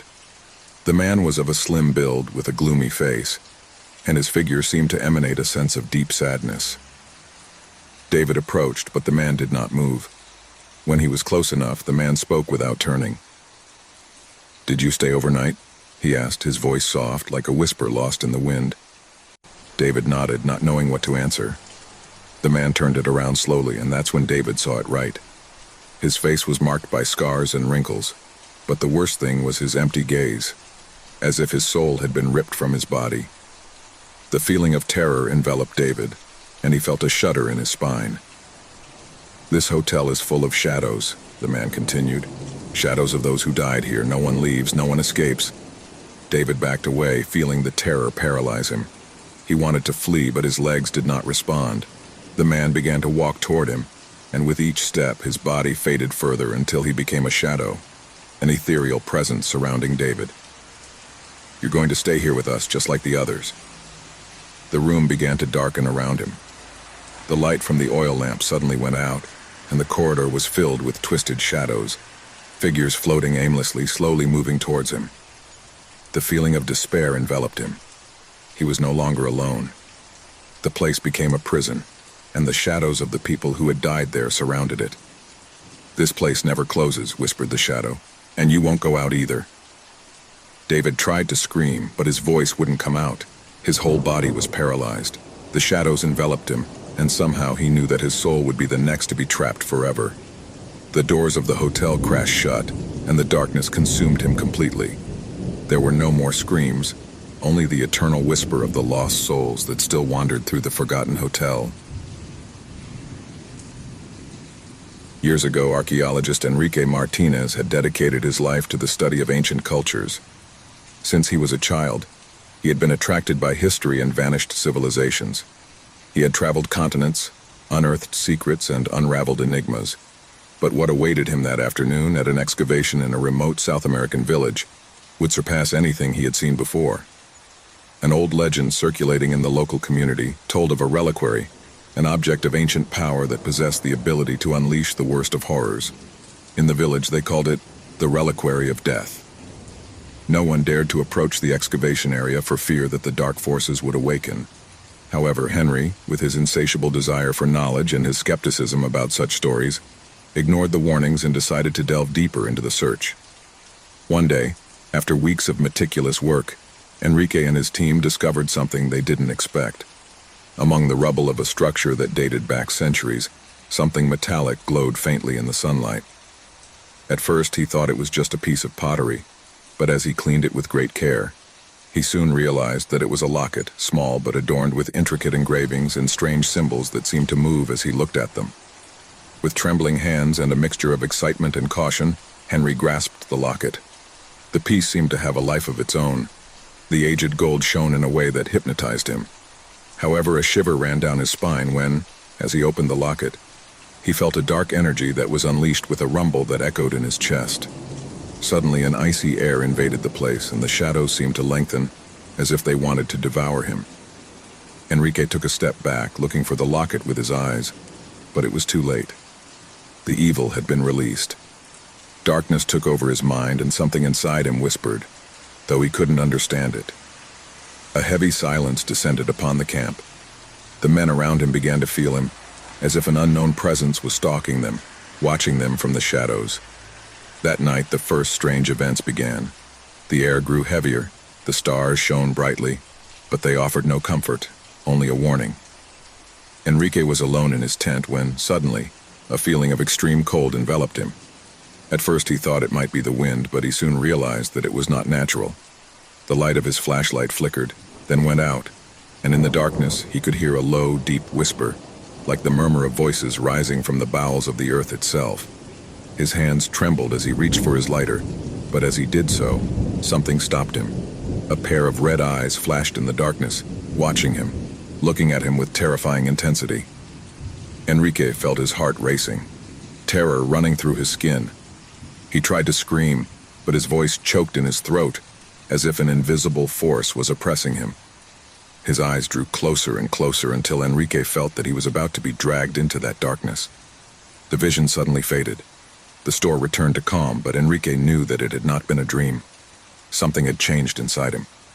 The locket had not only released an evil force, but it had also left a mark on his soul.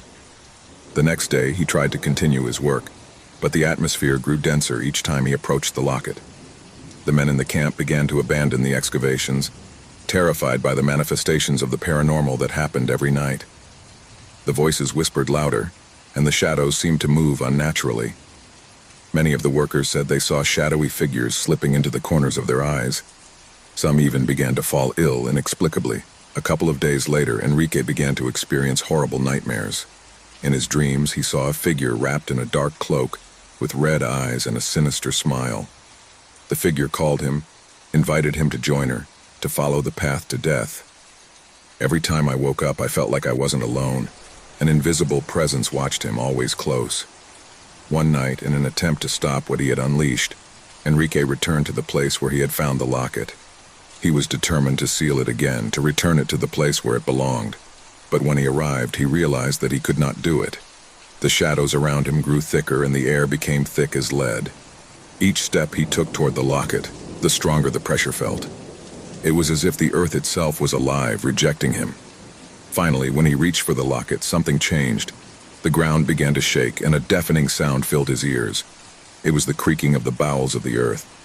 Suddenly, a figure materialized in front of him, shrouded in absolute darkness. He had no face, just an endless shadow. His voice echoed in Enrique's mind.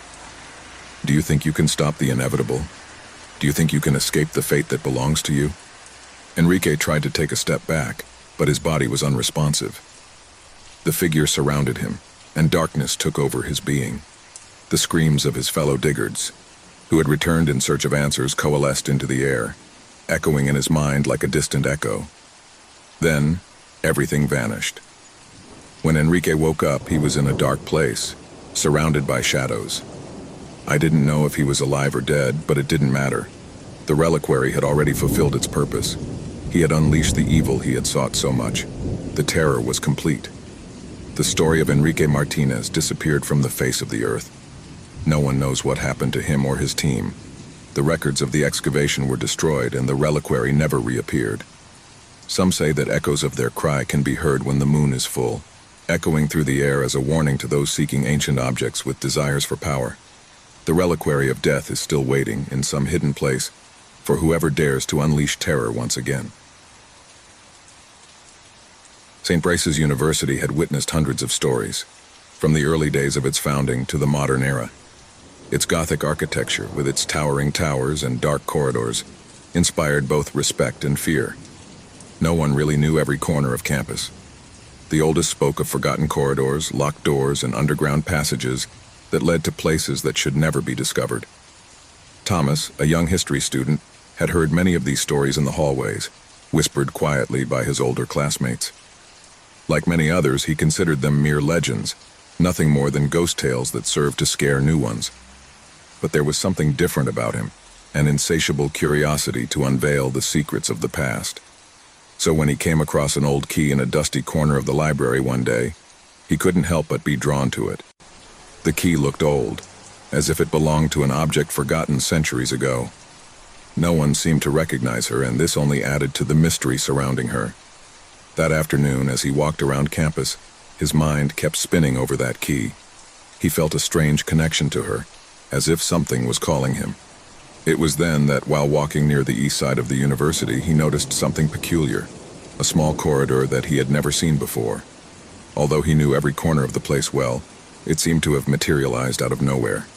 The walls covered in ivy and mold, and the dim light that filtered through the broken windows made it seem like a place lost in time. Deep within that hallway, the atmosphere felt dense, as if the air itself was charged with dark energy. Tomas's heart was pounding as he walked down the hallway, key in hand, as if he'd been waiting all his time to get to that place. His footsteps echoed on the stone floor, and the echo seemed to follow him as if the corridor were alive and watching. At the end of the corridor, a solid wooden door, covered with dust and cobwebs, stood before him. Something inside him knew that was where he should use the key. As he inserted the key into the lock, a strange whisper rose into the air, almost inaudible at first, but growing with each turn of the key. It was as if someone was whispering his name, calling to him from beyond the door. Sweat began to trickle down his forehead as the door slowly opened, revealing a dark room, a room that had been closed for generations. As he crossed the threshold, Thomas was overcome by a sensation of intense cold, which ran down his spine and froze his bones. The walls were covered with strange symbols which seemed to move as he watched them. The air in the room was dense, as if the atmosphere itself was polluted by something ancient, something that had been waiting a long time to be discovered. In the distance, in the center of the room, an old wooden table was surrounded by broken chairs, and on the table a closed book seemed to be waiting for him. Thomas cautiously approached the book, feeling the weight of the story and the mystery that surrounded it. With trembling hands, he opened the book, only to find pages covered in red ink, as if they had been written in blood. The words in the book did not seem to form coherent sentences, but were fragments that spoke of rituals, of dark pacts, and of a presence that lived in the halls of the university, waiting for the right moment to reclaim those who dared to discover its existence. As he read, a strange feeling of dizziness came over him. Whispers that had previously been barely perceptible were now clearly audible. Voices coming from everywhere, but I couldn't identify where they came from. The voices called him by name, whispering promises and warnings. He felt as if something was watching him from the shadows, as if something was waiting for him to make a mistake, something that could condemn him. Suddenly, the lights in the room flickered and went out. The corridor behind him seemed to have lengthened, and the door through which he had entered was no longer visible. He saw only darkness, a black chasm expanding before him. At that instant, a loud noise made him spin. Something was moving quickly towards him, a whisper that transformed into a guttural, inhuman scream full of rage. Fear invaded him completely, but he could not move. He was paralyzed, trapped in a labyrinth of darkness and terror. Cold fingers landed on his shoulder, and his body reacted immediately, giving him a shudder that made him take a step back. He turned, but no one was there. Just the echo of his own heartbeat echoing in his ears. However, the air was charged with an invisible presence surrounding him. The voices intensified, and they began to speak in a language that he did not understand, but that resonated deep within his being. His eyes widened as the figure of a woman appeared in front of him, her face haggard, her eyes empty of emotion, but filled with infinite sadness. Thomas tried to scream, but his throat didn't respond, as if something was choking him from the inside. The woman began to walk towards him, and with every step she took, the ground shook slightly. When he was in front of him, his lips moved slowly, but the words did not reach his ear. It was not a human language, but something more primitive, something that belonged to a lost age. Suddenly, Thomas felt a pressure on his chest, as if the air itself was crushing him.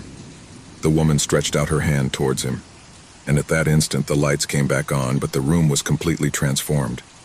I was no longer in the dark and dusty place, but in an ethereal space outside of time, where everything looked distorted, as if the world itself was broken. It was as if he had been transported to a place that did not belong to reality. The voices surrounded him, and now he could see them. Shadows of human figures, all with the same empty and sad expressions, all whispering but not saying anything he could understand. The shadows closed in on him, and as they surrounded him, an excruciating pressure took over his mind. He wanted to scream, but the words choked in his throat. Finally, the woman spoke, and this time her words were clear, though filled with overwhelming darkness. The corridor is alive. It always has been. All those who have crossed its doors have been claimed. And now, it's your turn. Panic took hold of him, but he couldn't move. The darkness surrounded him, and the voices called to him, full of despair, of pain. The hallway had been created to trap curious souls, to keep them trapped in an endless cycle, and now Thomas had become part of that cycle. The woman, now a shadowy figure, looked at him with infinite sadness, as if she were sorry. The hallway was never a physical place.